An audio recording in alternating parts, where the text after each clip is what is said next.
Hello guys, स्वागत तुम्हारा XD explain के अंदर। आज से हम एक नई सीरीज स्टार्ट करने वाली है जो कि कहानी हमारे मेन हीरो बैन की, जो एक मोटा सुअर जैसा लड़का है जो ना ही पढ़ाई में अच्छा है ना ही वो खेलकूद में अच्छा है, और ऊपर से सभी लोग उसे बुली भी करते हैं क्योंकि उसने प्रपोज कर दिया था एक तान्या नाम की लड़की को जो सबसे ज़्यादा सुंदर है पूरे कॉलेज के अंदर। बट अचानक उसे एक ट्रक टक्कर मार के चला जाता है जिसके बाद वो मरने जैसा होता है। बट अचानक ऐसा कुछ होता है उसकी लाइफ के अंदर कि उसकी लाइफ बिल्कुल ही चेंज हो जाती है। तो बिना किसी देरी के आज की कहानी को स्टार्ट करते हैं। सीरीज की स्टार्टिंग में हम लोग एक रात का सीन देखते हैं जहां पर हम एक मोटे आदमी को देखते हैं जो बासी ले रहा होता है।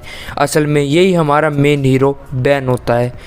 बैन उबासी लेता हुआ अपने घर की तरफ जा रहा होता है एंड वो बोलता है कि मुझे घर की तरफ जल्दी जा लेना चाहिए, बट जो टीचर ने मुझे काम दिया था स्कूल के लिए वो बहुत ज़्यादा ही था जिसको पूरा करने में मुझे बहुत ज़्यादा टाइम लग गया। अब मुझे ये सारा होमवर्क अपने टीचर को दिखाना पड़ेगा, और वो साइकिल के साथ जा रहा होता अपने घर की तरफ। तभी हम लोग देखते हैं कि उसके सामने से एक ट्रक आ रहा होता है। उसे देखने के बाद जो हमारा मेन हीरो बैन होता है वो डर जाता है, और हम लोग देखते हैं कि वो ट्रक बैन को टक्कर मार देता है और बैन का चश्मा भी टूट जाता है और वो दूर जाके गिरता है। और यहाँ पर ऐसा लगता है कि बैन तो मर चुका है। तभी हम उस गाड़ी के ड्राइवर को देखते हैं। वो बोलते हैं कि यंग मास्टर को इन्फॉर्म करने का टाइम आ चुका है कि मैंने अपना मिशन को पूरा कर लिया है, और जो उन्होंने वादा करा था कि वो $1 मिलियन मेरे अकाउंट में डालेंगे वो उन्हें डाल देना चाहिए। बट मुझे समझ में नहीं आ रहा कि जैसे मोटे आदमी को मारने के लिए वो मुझे 1 मिलियन क्यों दे रहे हैं। आखिर ये लिंग फैमिली के जो यंग मास्टर हैं वो आखिर वो क्या चाहते हैं। फिर उसके बाद हम लोग देखते हैं कि हमारा मेन हीरो वहीं पे गिरा होता है। तभी उसके अंदर कोई एनर्जी सी जाती है। तभी हमें एक आवाज़ आती है, क्या मैं उन सारी चीज़ों को अवॉइड कर चुका हूँ पर मुझे दर्द क्यों हो रहा है, आखिर ये क्या हो रहा है, आखिर ये प्लेस कौन सी है। और हम लोग देखते हैं कि बैन की आँख दोबारा खुलती है एंड वो बोलता है कि मेरी बॉडी को क्या हुआ है। और मैं आपको बता दूं, असल में बैन के अंदर एक की और आत्मा आ चुकी है जो कि दूसरी दुनिया से है। आगे जाके मैं आपको सब कुछ क्लियर करूँगा। तभी जो बैन की याददाश्त होती है वो हमें दिखाई जाती है जिसमें सभी लोग उसे बुली करते हैं क्योंकि वो ना ही स्पोर्ट्स में अच्छा है ना ही वो पढ़ाई में अच्छा है। और एक लड़की उसका मजाक उड़ाते हुए बोलती है कि सिर्फ 30 मार्क्स, सच में तुम्हारा सुअर जैसा दिमाग है। और हम लोग देखते हैं कि बच्चे उसे बुली करते हैं एंड वो बच्चे बुली करते हुए बोलते हैं कि तुम तो सुअर हो जो हमेशा खाता रहता है, चलो मैं तुम्हारी मदद करता हूँ डाइट में आने के लिए। और वो उसे पीट रहे होते हैं एंड वो बोलते हैं कि मोटे गेंडे तेरी हिम्मत कैसे हुई इस कॉलेज की सबसे सुंदर लड़की तान्या के ऊपर नज़र डालने की। तुम्हें क्या सच में लगता है कि क्या तू तान्या के साथ अच्छा डिज़र्व करता है। आज मैं तुझे पीट पीट के तेरी शक्ल दिखाता हूँ, और अपनी शक्ल देखियो मिरर में कैसी शक्ल है, सुअर जैसी, और तुझे लगता है कि तू उस लड़की को पटा सकता है। ये सारी याददाश्त को देखने के बाद बैन बोलता है कि उन्होंने मेरे नाम से भी नहीं बोला, वो मुझे सुअर बोलते थे, सच में ये तो बहुत ज़्यादा ही होपलेस है। फिर वो अपने बारे में बताता है कि उसका नाम लिंग यून है जो कि एक मार्शल आर्टिस्ट का कल्टीवेटर है जिसने बहुत ज़्यादा कल्टीवेट करी है अपनी प्रीवियस लाइफ के अंदर। बट उसकी दुनिया के अंदर कुछ दिक्कत हो गई थी जिसके कारण उसे इस प्लेनेट पे आना पड़ा और वो इस बॉडी के अंदर आ गया। फिर बैन बोलता है कि मुझे इस बॉडी को हील करना पड़ेगा। सबसे पहले मुझे जितनी भी की है मेरे पास उसको सेव करते हुए इस बॉडी को हील करना होगा। और हम लोग दिखते हैं कि वो बैन की बॉडी को हील करने लग जाता है एंड वो बोलता है कि सच में जो इसकी मेरिडियंस है वो ख़राब हो चुकी है जिसके कारण मैं ढंग से हील नहीं हो पा रहा हूँ। क्या मुझे ऐसे ही रहना पड़ेगा। और ये 20 साल का है बट जो इसकी बॉडी है इसकी बहुत ज़्यादा बुरी हालत है। मुझे यकीन नहीं हो रहा कि ये बंदा 20 साल तक कैसे ज़िंदा रहा। साथ में जो इसके एनिमीज़ है वो यंग एज में बहुत ज़्यादा मर चुके हैं, बट इससे मुझे कुछ फ़र्क नहीं पड़ता है। मुझे इस बॉडी का इस्तेमाल करते हुए की को ऑब्जर्व करना पड़ेगा ताकि मैं इस यूजलेस बॉडी को एक काम की बॉडी में ला सकूं और अपना रिवेंज ले सकूं। और वो वहाँ पर बैठ के कल्टिवेट करने लग जाता है 10 मिनट बाद, 1 घंटे बाद। बट उसके अंदर कुछ भी चेंज नहीं आता है एंड वो बोलता है कि आखिर मैं कौन सी प्लेस पे आ गया हूँ, यहाँ पर तो थोड़ी बहुत भी की नहीं है। सच में ये तो बहुत ज़्यादा यूज़लेस है। क्या तुम मुझे कह रहे हो कि मुझे इस बॉडी के अंदर रहना पड़ेगा अब से, जिसके अंदर ना ही कोई अच्छी बात है, साथ में आसपास कोई की भी नहीं है जिससे मैं इस बॉडी को और अच्छा बना सकता हूँ। तभी वो उदास हो जाता है एंड वो बोलता है कि सबसे बुरी बात है कि मुझे स्टार्टिंग सब कुछ कल्टिवेट करना पड़ेगा। मुझे यकीन नहीं हो रहा है कि जितनी भी मैंने एक पावर इकट्ठी करी थी अपनी कल्टिवेशन रियलम के अंदर वो सारी अब जा चुकी है। ऐसा फील हो रहा है कि मैं दोबारा पैदा हुआ हूँ। सच में मेरे अंदर बहुत सारी चोटें लगी है। ये सारी चीज़ें मेरे लिए छोटी है, बट अभी के टाइम पर ये मुझे बहुत ज़्यादा दर्द दे रही है। फिर वो सुनसान राह पे चलने लग जाता है एंड वो बोलता है कि सच में ये बॉडी तो बहुत ज़्यादा टेरेबल है। तभी उसे पानी दिखता है एंड वो बोलता है कि मेरी बॉडी बहुत ज़्यादा डर्टी है, सबसे पहले इसे क्लीन करना पड़ेगा। फिर वो अपने कपड़े को उतारता है एंड वो बोलता है कि ये वाटर बहुत ज़्यादा शांत है और क्लीन भी है, मुझे यहाँ पर नहा लेना चाहिए ताकि मेरी डर्टी बॉडी ठीक हो जाए। और वो पानी के अंदर कूद जाता है एंड वो बोलता है कि सच में ये पानी तो बहुत ज़्यादा अच्छा है। तभी उसे गाड़ी की आवाज़ आती है एंड वो बोलता है कि आखिर की चीज़ की आवाज़ है। तभी हम लोग देखते हैं कि उस गाड़ी में से एक लड़की उतरती है जो काफ़ी ज़्यादा सुंदर होती है। उसे देखने के बाद बैन बोलता है कि ये सच में तो बहुत ज़्यादा सुंदर लड़की है। तभी हम लोग देखते हैं कि वो लड़की वहीं पर उल्टी गिर देती है। ये देखने के बाद बैन भी हैरान होता है। तभी हम लोग देखते हैं कि उस सुंदर लड़की का पैर फिसलता है और वो पानी के अंदर गिर जाती है। तभी ये देखने के बाद बैन बोलता है कि संभल के। वो सुंदर लड़की पानी में गिरते हुए बोलती है कि प्लीज़ मुझे कोई बचाओ, और वो पानी के अंदर और भी ज़्यादा डूबती जा रही है क्योंकि उससे तैरना नहीं आता। तभी हम लोग देखते हैं कि कोई उसका हाथ पकड़ उसे खींचता है और ये और कोई नहीं, हमारा मेन हीरो बैन होता है। वो उसे ऊपर उठा लेता है, बट वो लड़की बैन को देखने के बाद शॉक हो जाती है और डर भी जाती है क्योंकि बैन इस टाइम पर बिल्कुल बिन कपड़ों के था। एंड वो चिल्लाते हुए बोलती है कि तुम ठरकी इंसान, मुझसे दूर हो जाओ, मुझे जाने दो। बैन अपने मन में बोलता है कि मुझे इस लड़की को शांत करना पड़ेगा वरना यहाँ पर बहुत सारे लोग आ जाएंगे। तभी वो पीछे जाता है और उस लड़की के हाथ पकड़ लेता है एंड उसके मुंह पे भी हाथ रख देता है। एंड वो बोलता है कि मिस, मैं यहाँ पर सिर्फ आपको बचाने के लिए आया था, मैं कोई बुरा इंसान नहीं हूँ और मैं यहाँ पर रिवर के अंदर नहा रहा था, इसकी वजह से मेरे पास कपड़े नहीं हैं। एंड वो अपने मन में बोलता है कि मैं ऐसी सिचुएशन में फंस चुका हूँ, अब मैं क्या करूँ? अगर मैं इस लड़की को शांत नहीं कर पाया तो सभी लोग मुझे ठरकी समझेंगे। तभी बैन बोलता है कि अगर आप काम नहीं हुए तो मैं आपसे बात कैसे कर पाऊँगा, मैं आपको धीरे धीरे करके छोड़ रहा हूँ, प्लीज़ चिल्लाना मत। तभी वो लड़की बोलती है कि मुझे सबसे पहले ऊपर ज़मीन पर जाना पड़ेगा। तभी बैन उसे उठाने लग जाता है। ये देखने के बाद वो लड़की बोलती है कि आखिर ये तुम क्या कर रहे हो? बैन बोलता है आखिर आप ज़मीन के ऊपर कैसे जाओगे? तैर के जाने का इरादा है क्या? बट आप भूल गए हो कि आपको तैरना तो नहीं आता। ये बात सुनने के बाद वो लड़की बोलती है कि थैंक यू सो मच, और बैन उसे नदी के किनारे पे ले आता है और उसे उतार देता है और वहाँ पर बहुत सारे कपड़े भी होते हैं। वो लड़की बोलती है कि आखिर तुम कहाँ पर जा रहे हो, तुम बाहर नहीं आ रहे क्या? बैन बोलता है कि एक लड़का और एक लड़की इतनी रात को एक दूसरे के साथ अगर साथ में रहेंगे तो वो बहुत ज़्यादा खतरनाक होगा और लोग हमारे बारे में क्या सोचेंगे। वहाँ पर बहुत सारे कपड़े रखे हुए हैं, आप जो चाहो वो वहाँ पर पहन सकते हो और जल्दी पहन लेना वरना आपको सर्दी भी लग सकती है। बट मेरी एक पैंट छोड़ देना। वो लड़की उन कपड़ों को उठाकर पहन लेती है जो कि बैन के होते हैं एंड वो बोलती है कि अब तुम क्या करोगे? तभी बैन बोलता है कि ये छोटी मोटी चीज़ें एक मैन को कभी भी तकलीफ नहीं दे सकती, मैं मर्द हूँ जिसे ठंड नहीं लग सकती, और थोड़ी बहुत ठंड भी लगी तो क्या हो गया, वैसे भी मैं मोटा हूँ, इतनी मोटी चमड़ी को कुछ नहीं होने वाला डार्लिंग। ये बात सुनने के बाद वो सुंदर लड़की कहीं ना कहीं बैन के पैर में गिर चुकी है उनकी बातों की वजह से एंड वो बोलती है कि थैंक यू सो मच मुझे बचाने के लिए, आखिर तुम्हारा नाम क्या है? बैन बोलता है कि वो मर्द ही क्या हुआ जिसने एक बार मदद कर दी और उसके बाद अपना नाम बता दिया। मेरे बड़े पुरुष हमेशा कहते थे नेकी कर दरिया में डाल, और मैंने दरिया में डाल दी।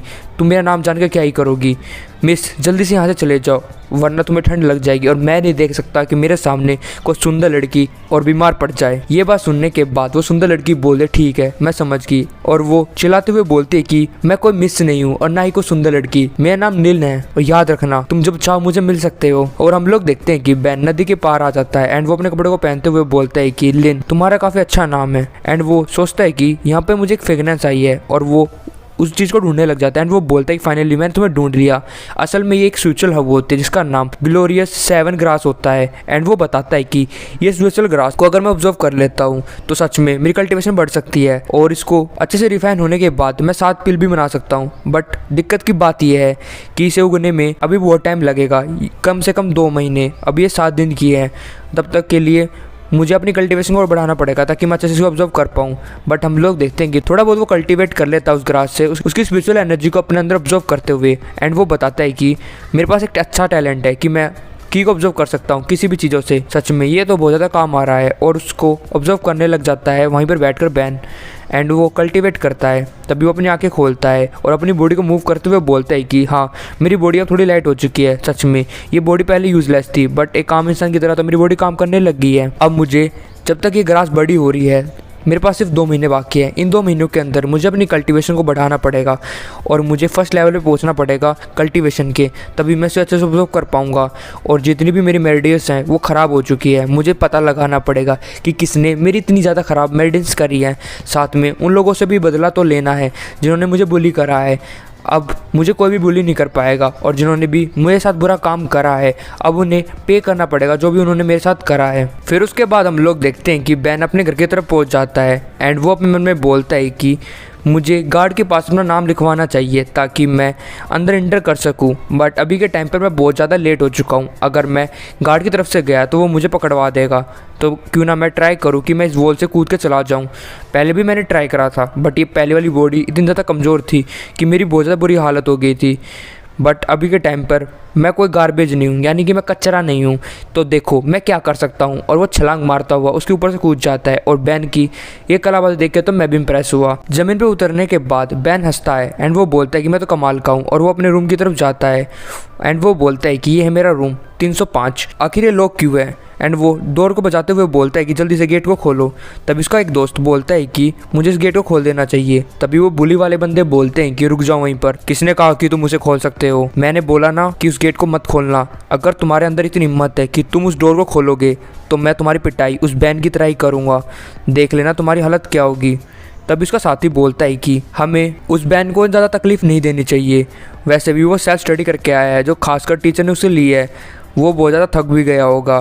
क्यों ना हम कल के दिन उसे थोड़ा बहुत तंग करे, आज के दिन हम छोड़ देते हैं। तभी उसका दूसरा बुली दोस्त बोलता है कि नहीं, हमें उसे सबक सिखाना चाहिए। उसने इस कॉलेज की सबसे सुंदर लड़की तानिया के ऊपर प्रपोज मारने की कोशिश करी है। उस सुअर को अपनी एक बार शक्ल देखनी चाहिए कि वो मिरर में कैसा दिखता है। क्यों ना हम उसे आज और पीटे ताकि उसे पता चले कि वो कहाँ बिलोंग करता है।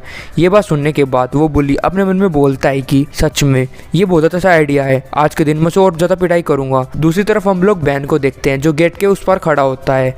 वो बोलता है कि आखिर ये क्या हो रहा है कि अब तक गेट क्यों नहीं खोल रहे, और आसपास के रूम के जितने बंदे होते हैं वो सारे गुस्से में हो जाते हैं।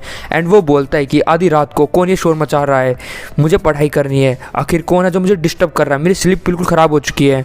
तभी हम लोग देखते हैं कि बैन गेट बजाना छोड़ देता है। बुली वाला बंदा बोलता है कि उसने गेट को बजाना छोड़ दिया, सच में उसने तो हार मान ली है। तभी हम लोग गेट को देखते हैं, अचानक वो गेट टूट जाता है और बैन की एंट्री हो जाती है। एंड बैन गुस्से के साथ बोलता है कि किसने गेट को लॉक करा है, कौन है वो? तभी ये देखने के बाद वो तीनों बुली हैरान होते हैं। तभी उसका दोस्त उसके कंधे पे हाथ रखता है एंड वो बोलता है कि बैन आखिर तुम इतने लेट क्यों आए हो, क्या तुम ठीक हो? तभी बैन बोलता है कि मैं नदी में नहाने के लिए गया था इसलिए मैं थोड़ा लेट हो गया था। तभी बुली वाला बंदा आता है एंड वो बोलता है कि तुम नदी में बात कर रहे थे, क्या तुम अपने आप को मारना चाहते हो क्योंकि तानिया तुम्हें रिजेक्ट कर दिया है? तभी ये बात सुनने के बाद बैन और गुस्से में हो जाता है एंड वो बोलता है कि मेरे साथ बकवास बात मत करो, बस ये बताओ कि गेट किसने बंद करा है?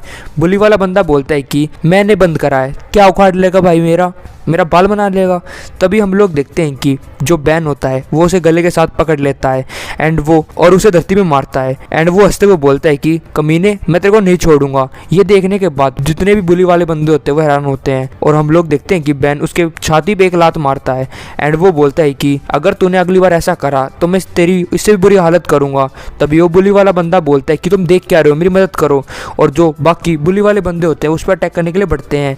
ये देखने के बाद बैन का दोस्त बोलता है कि बैन थोड़ा संभल के। तभी वो बुली वाला बंदा आता है एंड वो बोलता है कि मोटे, तेरी हिम्मत कैसे हुई हमारे साथ पंगा लेने की, आज तेरी देख क्या हालत करता हूँ, सुअर के बच्चे रुक तू। तभी हम लोग देखते हैं कि वो मुक्का बैन को लगता है बट बैन को तो कुछ होता नहीं है और बुली वाले का हाथ दुखने लग जाता है एंड वो बोलता है कि मेरा हाथ कैसे दुख रहा है? बैन बोलता है कि क्या तू मुझे मसाज देने की कोशिश कर रहा है, बट तू मेरी मसाज देने के लिए लायक भी नहीं है, आज मैं तेरी बहुत बुरी हालत करने वाला हूँ, आज तो तू भगवान भी तुझे नहीं बचा सकता। ये देखने के बाद वो बुली वाला भी डर जाता है एंड वो बोलता है कि ये मोटा कब से इतना ताकतवर हो गया, अब मैं क्या करूँ? तभी बैन उसे एक मुक्का मारता है और उसका दांत टूट जाता है और इस तरीके से वो एक बंदे को नॉकआउट कर देता है। तभी हम लोग देखते हैं कि शोर शराबे की वजह से सभी जितने भी बॉयज होते हैं बाकी रूम्स के वो आने लग जाते हैं एंड वो बोलते हैं कि गॉड डैम इट, कल मेरा एग्जाम है और यहाँ पर लोग मुझे सोने नहीं दे रहे हैं, सच में इतना कौन शोर शराबा कौन कर रहा है, कौन है जो मेरे हाथों से मरना चाहता है? ये 305 से आवाज़ें आ रही हैं, लगता है आज वो फिर से उस बैन को बुली कर रहे हैं। अरे बैन को बुली करना तो कल सुबह करना, आज मुझे सोने दो। तभी वो ये देखकर हैरान होते हैं कि जो हमेशा बुली करता था बैन को, वो बैन के पैरों के नीचे है। एंड वो बुली बोलता है कि अरे भाई तू यहाँ पर आ गया, प्लीज मेरी मदद कर, किसका देख के इंतजार कर रहा है, जल्दी से आ, मुझे बच्चा। देख ले, अगर आज हमने बैन को नहीं पीटा तो फ्यूचर के अंदर ही हमें भी और ज्यादा बुली करेगा। तभी बैन बोलता है कि तुमने 2 साल से मेरे जीना हराम कर रखा है, तुमने मेरी जिंदगी को हेल बना दिया, अब मैंने बहुत ज्यादा टॉलरेट कर लिया है, अब मैं ये नहीं सहूंगा। और जिसके अंदर इतना दम है ना कि वो मुझसे पंगा ले सकता है, वो सामने आ जाओ। और तुम क्या, तुम इसकी मदद करने के लिए आए हो? अगर तुम्हें सच में लगता है कि तुम इनकी मदद कर सकते हो तो आ जाओ। तभी वो बंदा हंसने लग जाता है एंड वो बोलता है कि अरे ब्रदर बैन, आप गलत समझ रहे हो, मैं तो सिर्फ यहाँ पर इसलिए कहने के लिए आया था कि आप बहुत ज़्यादा थक गए होगे, नहाओ दो, खाओ पियो, मौज लो। हम तो बस ये देखने के लिए आए थे कि सब कुछ ठीक है नहीं, हम तो जा रहे हैं सोने के लिए। वैसे भी कल मेरा एग्ज़ाम है, अच्छा होगा कि मैं सोने से अच्छा मैं पढ़ ही लेता हूँ, थोड़ा बहुत मेरे कुछ काम आ जाएगा और मैं तो थोड़े बहुत बर्ड्स भी लगा लूँगा, आप जो करना वो करो। और वो सभी लोग डर के वहाँ से भाग जाते हैं। ये देखने के बाद बैन बोलता है कि सच में ये तो बहुत ज़्यादा कमज़ोर बिल्लियाँ थी जो मुझसे पंगा लेने के लिए आई थी। फिर बैन गुस्से के साथ बोलता है कि चलो तुम्हारे साथ भी अपना हिसाब क्लियर कर ही लेता हूँ। तभी वो बुली वाला बंदा बोलता है कि ब्रदर मुझसे गलती होगी, जो भी मैंने पास्ट में करा है मैं उसकी माफ़ी मांगता हूँ, प्लीज़ आप मुझे माफ़ कर दो। बैन हंसते हुए बोलता है कि क्या तुम्हें सच में लगता है कि तुम इतनी आसानी से अपनी गलतियों की माफ़ी मांग सकते हो? तभी वो बुली वाला बंदा बोलता है कि हाँ मैंने बहुत बड़ी गलती करी है मेरे मालिक, बट मैं जानता हूँ कि आप एक अच्छे इंसान हो और हमेशा अच्छे इंसानों का एक बड़ा दिल होता है, तो शायद आप मुझे माफ़ तो कर ही सकते हो। तभी बैन बोलता है कि सच में तुम तो मेरा जूता चाटने में बहुत ज़्यादा अच्छे हो, बट पास्ट के अंदर जो भी तुमने करा है मैं उसे इतनी आसानी से तो नहीं भूल सकता। इससे आज से तुम मेरे नौकर हो और जो मैं तुम्हें कहूँगा वो तुम्हें करना पड़ेगा।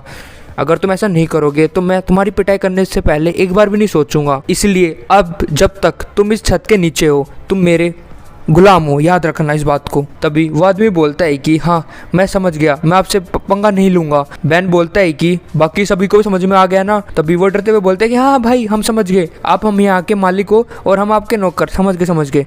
तभी बैन बोलता है कि अभी मैं नहाने के लिए जा रहा हूँ, तब तक के लिए ये गेट ठीक हो जाना चाहिए जो मैंने तोड़ा है, समझ में आई? तभी वो डरते हुए बोलते हैं कि हाँ ब्रदर बैन ऐसा हो जाएगा। एंड वो बोलता है कि हाँ मुझे चैन से सोना है तो शोर शराबा बिल्कुल भी मत करना। ये देखने के बाद वे बुली लोग डर जाते हैं एंड वो बोलते हैं कि ब्रदर आप चिंता मत करो, हम गारंटी लेते हैं कि आप आसानी से सो पाओगे। तभी हम लोग देखते हैं कि बैन अपना नहाने का पानी इकट्ठा कर लेता है एंड वो बोलता है कि अब ये लोग मुझसे कभी पंगा नहीं लेंगे। अब दूसरा टास्क है कि मुझे अपनी इस बॉडी को ठीक करना पड़ेगा, मैं इतना मोटा अच्छा नहीं लगता। फिर हम लोग देखते हैं कि वो बुली लोग अपने आप को संभालते हैं एंड वो बोलते हैं लीडर क्या आप ठीक हो? और जो बैन का दोस्त होता है वो बोलता है कि हम सभी लोग क्लासमेट हैं, हमें साथ में रहना चाहिए सुख शांति के साथ और लड़ाई बिल्कुल भी नहीं करनी चाहिए। तभी वो बुली वाला बंदा बोलता है कि आज तो बैन बहुत ज़्यादा खतरनाक लग रहा था और अब मुझे डर लग रहा है कि आगे हम उसे बुली नहीं कर पाएंगे, अच्छा होगा कि हम उसकी सारी बात माने। तभी वो लीडर बोलता है कि तुम चिंता मत करो, जब मुझे मौका मिलेगा ना मैं डेफिनेटली अपना रिवेंज लूँगा और इस कमीने को बहुत ज़्यादा पीटने वाला हूँ। फिर हम लोग देखते हैं क्लास का रूम। तभी वो बंदा बोलता है कल रात का तुमने रूमर सुना? तभी वो दूसरा बंदा बोलता है कि मैंने तो नहीं सुना, तू बता दे। तभी वो बताता है कि बैन कल पूरे बॉयज़ रूम में लड़ाई कर रहा था और उसने सारे बुली को पीट दिया और ये सब कुछ इसलिए हो रहा है क्योंकि कल रात को वो तान्या के साथ स्वागत मनाने के लिए गया था, पर तान्या ने मना कर दिया और तान्या ने उसे जेल में डलवा दिया, जिसके बाद अब उसकी ज़िंदगी तो पूरी ख़राब हो चुकी है। इसलिए उसके अंदर इतनी ज़्यादा हिम्मत आ गई है कि वो उन लोगों को पीटने लग गया है जो उसे बुली करते थे। दूसरा बंदा बोलता है क्या ये बात सच भी है? तभी हम लोग देखते हैं कि वहाँ पर तान्या आ जाती है एंड वो बोलती है कि आखिर कौन है जो मेरे रूमर्स फैला रहा है? तभी वे आदमी लोग डरते हुए बोलते हैं कि अरे गोडेस आप यहाँ पर, अरे ये सारी बातें झूठी होंगी, हमें आप पर पूरा भरोसा है, आप चिंता मत करो।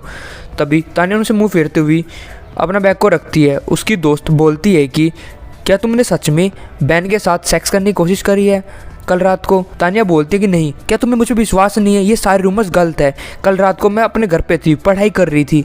तभी उसकी दोस्त बोलती है कि बट पूरा स्कूल इस चीज़ के बारे में बात कर रहा है, मुझे यकीन नहीं हो रहा कि आखिर ये लोग इतनी गलत अफवाह कैसे फैला सकते हैं। तभी ये बात सुनने के बाद तान्या गुस्से में हो जाती है एंड वो बोलती है कि कहाँ पर है वो मोटा सुअर, मैं उसे जान से मार दूंगी। तभी पीछे से वो आदमी हंस रहा होता है जिसने वो रूमर फैलाया था एंड वो बोलता है कि बैन तुम तो बहुत ज़्यादा स्टूपिड हो, तुमने गलती कर दी मुझसे लड़ाई करके, तुम चिंता मत करो, जल्द ही तुम्हारी कोई इज्जत नहीं रहेगी इस पूरे कॉलेज के अंदर। तान्या वहाँ से उठती हुई बैन की तरफ जाने लग जाती है एंड वो बोलते कि वो मोटा सुअर कहाँ पर है। मैं उसकी क्लास में जा रही हूँ, आखिर वो क्लास के अंदर क्यों नहीं है, वो आखिर कहाँ पर है। तभी उसकी दोस्त बोलती है कि तानिया आखिर तुम कहाँ पर जा रही हो, रुक जाओ।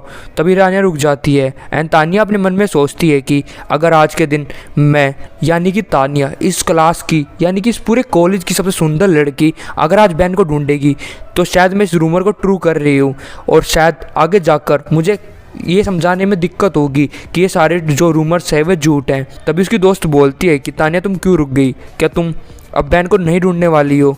तानिया बोलती है कि नहीं, मुझे उसे ढूंढने की जरूरत नहीं है, वैसे भी सभी लोगों को खुद पता चल जाएगा कि ये सारी बातें झूठी हैं और वो इन पे विश्वास करना बंद कर देगी। तानिया की दोस्त बोलती है कि हाँ ये बात तो तुम सही कह रहे हो, आखिर बैन जैसे लड़के के साथ तुम्हारा कुछ भी नहीं हो सकता, मुझे लगता है कि ये सब कुछ बैन ही कर रहा होगा ताकि वो तुम्हारे अटेंशन को ले पाए। तभी तानिया गुस्से के साथ बोलती है कि तुम्हें क्या सच में लगता है बैन मेरे लायक है, बैन सुअर है और मैं किन सुंदर लड़की हूँ यार। तानिया बोलती है कि सारी ग्रोसिप्स है, तुम इन सब चीज़ों को बोलो। और हम लोग देखते हैं कि ये सब कुछ देखने के बाद वो बुली वाला बंदा बोलता है कि बैन लगता है तुम्हारा टाइम हो रहा है। तभी हम लोग देखते हैं कि एक ग्राउंड में कोई बंदा चल रहा होता है, सभी लोग उसे देखने के बाद बोलते हैं कि आखिर ये मोटा आज ये क्या करने की सोच रहा है, जो अपने कंधों के ऊपर गेहूं की बोरी लेके घूम रहा है, आखिर ये क्या करना चाहता है, क्या सच में ये कोई भैंसा वैसा है क्या। और सभी लोग बैन को देख रहे होते हैं जो असल में गेहूं की एक बोरी लेकर मैदान में दौड़ रहा होता है। सभी लोग बोलते हैं कि ये मोटा तो पागल हो गया। बैन अपने मन में बोलता है कि ये बॉडी तो बहुत ज्यादा वीक है, सिर्फ छोटी मोटी धूप की वजह से ही मेरी इतनी बुरी हालत हो चुकी है, आखिर मैं इस बॉडी के अंदर कैसे कल्टिवेट कर पाऊंगा।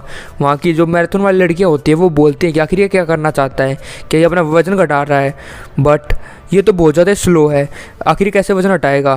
तभी ये सब कुछ ऊपर से ग्वेन भी देख रही होती है जो कि बैन की बहन होती है एंड वो बोलती है कि ब्रदर तुम फाइनली मुझे दिख ही गए। तभी वहाँ पर दो बंदे आते हैं, एक होता है रिची रिच जो कि बहुत ज़्यादा अमीर होता है और उसकी गर्लफ्रेंड। रिची रिच की जो गर्लफ्रेंड होती है वो बोलती है कि मोटा पागल हो चुका है, सच में ये अपने आप की बेइज्जती करवा रहा है। फिर वो बोलती है कि ग्वेन तुम इसके बारे में क्या सोचती हो। तभी ग्वेन बोलती है कि अपनी बकवास बंद करो, ये कोई सुअर वुअर नहीं, ये मेरा भाई है। तभी रिची रिच की जो गर्लफ्रेंड होती है वो बोलती है कि ये मोटा तुम्हारा भाई है, क्या सच में, मैं तो कभी सुना नहीं था। रिची रिच क्या तुम इसके बारे में जानते थे। और हम लोग देखते हैं कि रिची रिच कहीं ना कहीं ग्वेन को पसंद करता है एंड वो अपने मन में बोलता है कि ग्वेन तो बहुत ज़्यादा सुंदर है और ये गुस्से में तो भी ज़्यादा सुंदर लग रही है। तभी ग्वेन गुस्से के साथ बोलती है कि बैन मेरा भाई है, अगली बार तुमने उसके बारे में कुछ भी कहा तो मुझे ब्लेम मत करना कि मैं तुम्हारे साथ क्या करूंगी। तभी रिची रिच की जो गर्लफ्रेंड होती है वो बोलती है कि मैंने क्या गलत कहा है, वो पढ़ाई में सबसे ज़्यादा कमज़ोर है, वो हमेशा लास्ट आता है, उस जैसा बंदा तो यूज़लेस है, आखिर तुम उसके बारे में इतनी चिंता क्यों कर रहे हो। तभी हम लोग देखते हैं कि रिची रिच अपनी गर्लफ्रेंड का हाथ पकड़ता है एंड वो बोलता है कि तुम बहुत ज़्यादा ही बोल रही हो, तुम्हें इतना ज़्यादा बुरा नहीं कहना चाहिए किसी बंदे के बारे में। एंड वो ग्वेन से माफ़ी मांगते हुए बोलता है कि प्लीज़ गुस्सा मत होना, ये सारी मेरी गर्लफ्रेंड की गलती है, मैं अगली बार से इसे तमीज़ सिखाऊंगा। तभी ये बात सुनने के बाद रिची रिची जो गर्लफ्रेंड होती है वो बोलती है कि आखिर तुम किसके बॉयफ्रेंड हो और कौन तुम्हारी गर्लफ्रेंड है जो तुम यहाँ पर ग्वेन की साथ दे रहे हो। रिच रिच अपने मन में बोलता है कि लड़की तो बहुत ज़्यादा ही अनोई है, एक बार ग्वेन मेरे प्यार में गिर गई, मैं इस लड़की के साथ ब्रेकअप जरूर कर लूंगा। तभी हम लोग देखते हैं कि आसपास के लोग बोलते हैं कि देखो इस कॉलेज का सबसे बड़ा सट्टेबाज सट्टा लगा रहा है, चलो उस सट्टे को देख के आते हैं कि आखिर कितने की बैट लगने वाली है। और अब की बार तो वो इस बात पे सट्टा लगा रहा है ये मोटा सुअर कितने राउंड निकाल सकता है। तभी रिच रिच बोलता है कि चलो इन सारी बातों को छोड़ो, हम भी देखते हैं कि वहाँ पर क्या चल रहा है। तभी रिची रिची जो गर्लफ्रेंड होती है वो स्माइल करती है एंड वो बोलती है कि ग्वेन क्यों ना हम एक शर्त लगाते हैं, तुम कह रही हो कि तुम्हारा ब्रदर यूजलेस नहीं है और मैं कहती हूँ कि तुम्हारा ब्रदर यूजलेस है, कॉलेज भी जानता है इस बारे में, क्यों ना हम एक बैट लगाएं। ग्वेन ये बात सुनने के बाद बोलती है कि कौन डरता तुमसे, चलो ठीक है बैट लगाते हैं। बैन को ऐसे दौड़ते हुए देखकर ग्वेन अपने मन में बोलती है कि ये बैन इतना बदला हुआ क्यों लग रहा है, ऐसा लग रहा है कि मैं एक डिफरेंट पर्सन को देख रही हूँ। तभी हम लोग देखते हैं कि तानिया की जो दोस्त होती है वो तानिया का हाथ पकड़ती है एंड वो बोलती है कि मैंने सुना है कि हमारे कॉलेज का सबसे बड़ा सट्टेबाज दोबारा सट्टा लगा रहा है, क्यों ना हम भी वहाँ पर जाए, हमारे प्रॉफिट हो सकता है। और तानिया भी यहाँ पर खुश हो जाती है एंड वो भागते हुए जाती है एंड वो बोलते हैं कि मुझे भी देखना है सट्टा कैसे लगेगा, मुझे भी अपने पैसे लगाने हैं वहाँ पर। और हम लोग देखते हैं कि उस क्लासरूम का सीन दिखाया जाता है और उस सट्टेबाज को दिखाया जाता है जो सट्टा लगा रहा है एंड वो बोलता है कि ये तो मेरा ओनर है, इस कॉलेज की 3 सुंदर लड़कियाँ यहाँ पर मेरा सट्टा देखने के लिए आए हैं और यही होता है वो सट्टेबाज। और तानिया उसे देख रही होती है और वहाँ पर रिची रिच की गर्लफ्रेंड रिची रिच और ग्वेन भी होती है। रिची रिच की जो गर्लफ्रेंड होती है वो बोलती है कि मैं शर्त लगाती हूँ $2000 की कि जो ये लूज़र है ये मोटा सुअर वो एक लैप भी नहीं मार पाएगा। सट्टेबाज बोलता है ठीक है, बाकी जितने भी लोग हैं वो भी सट्टा लगा सकते हैं। तभी रिच रिच बोलता है कि मैं 5000 युआन की शर्त लगाता हूँ, ये 4 राउंड से ज़्यादा नहीं मार पाएगा। तानिया होती है, वो बोलते हैं कि मैं बैट लगाना चाहूंगी 1000 की कि ये 5 राउंड और 10 राउंड के बीच में ही मारेगा। ये देखने के बाद सभी लोग बोलते हैं कि जो हमारी कॉलेज की कोडेस है उसने भी 5 से लेकर 10 के बीच में ही शर्त लगाई है। आखिर वो इतना तो कॉन्फिडेंट क्यों है बैन के अंदर। और जो हमारे यंग मास्टर हैं यानी कि रिच रिच है, वो भी 4 राउंड तक की शर्त लगा रहे हैं। आखिर ये क्या हो रहा है, वो सभी लोग बैन के ऊपर इतने ज़्यादा शर्त क्यों लगा रहे हैं। तभी तानिया की दोस्त होती है, वो बोलती है कि तानिया तुमने इतना ज़्यादा बैट क्यों करा। मैं तुम्हें बता दूं वो सैंडबैग 50 केजी का है, नॉर्मल पर्सन उसे लेके भाग नहीं सकता है। तानिया बोलती है कि मैं सब कुछ जानती हूँ, मैंने सब कुछ कैलकुलेट करके ही शर्त लगाई है। रिच रिच अपने मन में बोलता है कि मैं ये सब कुछ इसलिए कर रहा हूँ ताकि मैं ग्वेन को दिखा सकूँ कि मैं उसके साइड हूँ, ताकि वो मेरे प्यार में गिर सके। तभी रिच रिच की जो गर्लफ्रेंड होती है वो ग्वेन को देखती है एंड वो ग्वेन के पास जाकर बोलती है कि क्या हुआ, तुम शर्त नहीं लगा रहे क्या तुम्हारी एक्सपेक्टेशन इससे भी हाई है अपने यूजलेस ब्रदर के ऊपर। तभी ग्वेन आती है एंड वो बोलते हैं कि मैं 5000 युआन की शर्त लगाती हूँ कि वो 10 से ज़्यादा लैप्स मारेगा। ये देखने के बाद सभी लोग हैरान होते हैं और जो तानिया होती है वो बोलती है कि ये लड़की पागल हो गई है जो इतना शर्त लगा रही है। रिच रिच की जो गर्लफ्रेंड होती है वो बोलती है कि तुम बहुत ज़्यादा रिडिकुलस बात कर रहे हो, तुम्हें अपना मुंह खोलने से पहले ही बार सोचना चाहिए था कि ये तुम क्या शर्त लगा रही हो। ये कोई फैंटेसी नॉवल नहीं चल रहा है कि तुम्हारा जो डम भाई है वो सब कुछ कर पाएगा। ग्वेन बोलती है कि तुम्हें क्या मतलब है, मैंने उन्हें पैसे लगाए ना और मैंने शर्त लगा दी है। तभी जो सट्टेबाज होता है वो बोलता है कि अब सट्टा लगाना बंद हो चुका है, अब मैं फील्ड पे जा रहा हूँ ताकि सब कुछ मैं अपनी आंखों से देख पाऊँ। और चिंता मत करो, जो भी रिजल्ट होगा वो जल्दी तुम्हें पता चल जाएगा। दूसरी तरफ हम लोग देखते हैं कि बैन बहुत ज़्यादा थक चुका है एंड वो अपने मन में बोलता है कि मेरी बॉडी काम नहीं कर रही है, मेरा धड़कन और ज़्यादा तेज़ हो चुकी है, ये तो कुछ भी नहीं है जो मैंने पास्ट लाइफ में करा था। मेरी कल्टिवेशन वर्ल्ड के अंदर मेरी फिजिकल स्ट्रेंथ से बहुत ज़्यादा ही थी, बट अब की बार पता नहीं क्या हो रहा है, मैं इतनी छोटी सी बोरी लेके भी नहीं भाग पा रहा हूँ। तभी हम लोग देखते हैं कि वहाँ पर वो सट्टेबाज भी आ जाता है। वो एक खिलाड़ी को देखते हुए बोलते हैं कि आखिर इसने कितने लैप मार दिए हैं। तभी वो बंदा बोलता है कि 2 लैप मार दिए हैं और ये स्पोर्ट्स कोच होता है। सट्टेबाज बोलता है कि आखिर तुम्हें क्या लगता है कितने राउंड मार पाएगा। स्पोर्ट्स पर्सन बोलता है कि वो अपनी लिमिट पे आ चुका है, वो आगे नहीं कर पाएगा। तभी हम लोग देखते हैं कि धूप में बैन अभी भी चल रहा होता है और वो अपनी स्पीड को बढ़ा लेता है। ये देखने के बाद सभी लोग बोलते हैं कि तो अभी ज़्यादा फास्टर हो चुका है। सट्टेबाज बोलता है कि आखिर ये इतनी लंबी लंबी कदमी क्यों रख रहा है, क्या ये अब तक अपनी फुल स्ट्रेंथ का इस्तेमाल नहीं कर रहा था। तभी वो स्पोर्ट्स पर्सन बोलता है कि नहीं, ऐसी कोई बात नहीं है, वो अपनी लिमिट पे आ चुका है, वो ज़्यादा देर तक ये नहीं कर पाएगा। तभी हम लोग देखते हैं कि बैन गिरने वाला होता है, तभी उसके मुंह से खून निकलता है। ये देखने के बाद वो स्पोर्ट्स पर्सन बोलता है कि ये क्या अपने आप को मारना चाहता है, हमें इसे रनिंग नहीं करनी देनी चाहिए। तभी सट्टेबाज बोलता है कि रुक जाओ, कुछ तो यहाँ पर गड़बड़ है। तभी हम लोग देखते हैं कि जो बैन होता है उसके अंदर एक और आने लग जाता है और उसकी ताकत बढ़ जाती है और अचानक वो भागने लग जाता है एंड वो अपने मन में बोलता है कि जब मेरा मुंह से थोड़ा बहुत खून निकला, जो मेरी स्पिरिचुअल पावर थी जो कि मैंने 7 ल्यूमिनर ग्रास से ली थी, वो मेरी मेडिटेशन में जाने लग गई।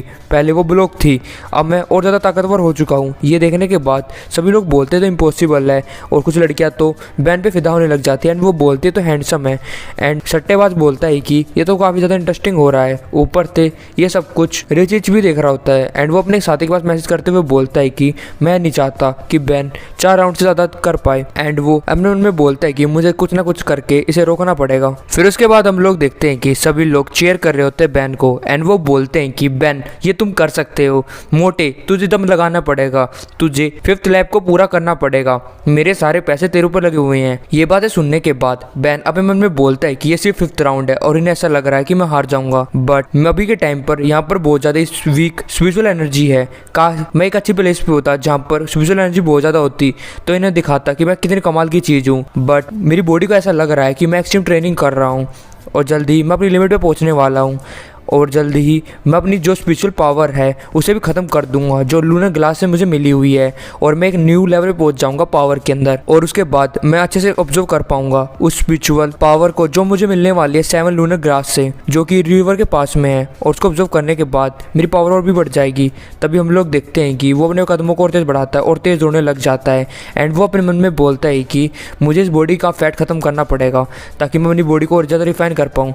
ये देखने के बाद सभी लोग हैरान होते हैं हैं एंड वो बोलते हैं कि बैन तो और भी ज़्यादा फास्ट हो गया है, आखिर ये ज़्यादा फास्ट कैसे दौड़ पा रहा है, लगता है जितने पैसे मैंने लगाए थे वो सारे आज डूबने वाले हैं। स्पोर्ट्स पर्सन ये देखने के बाद बोलता है कि यून, बैन तो एक स्पोर्ट जीनियस है। सट्टेबाज अपने मन में बोलता है कि हाँ ये बात तो है। तभी हम लोग देखते हैं कि बैन का रास्ता रोकने के लिए वो बंदा पहुंच जाता है जो रिची रिच ने भेजा था एंड वो बोलता है कि हे मोटे, यहीं पे रुक जाओ, क्या तुम्हें अरेस्ट नहीं करना चाहिए। तभी हम लोग देखते हैं कि ये देखने के बाद सट्टेबाज बोलते हैं रुक जाओ, तुम ऐसा नहीं कर सकते, और वो बंदा अटैक करने के लिए बढ़ता है सीधा बैन के ऊपर और हम लोग देखते हैं कि बैन उसे डॉज कर लेता है।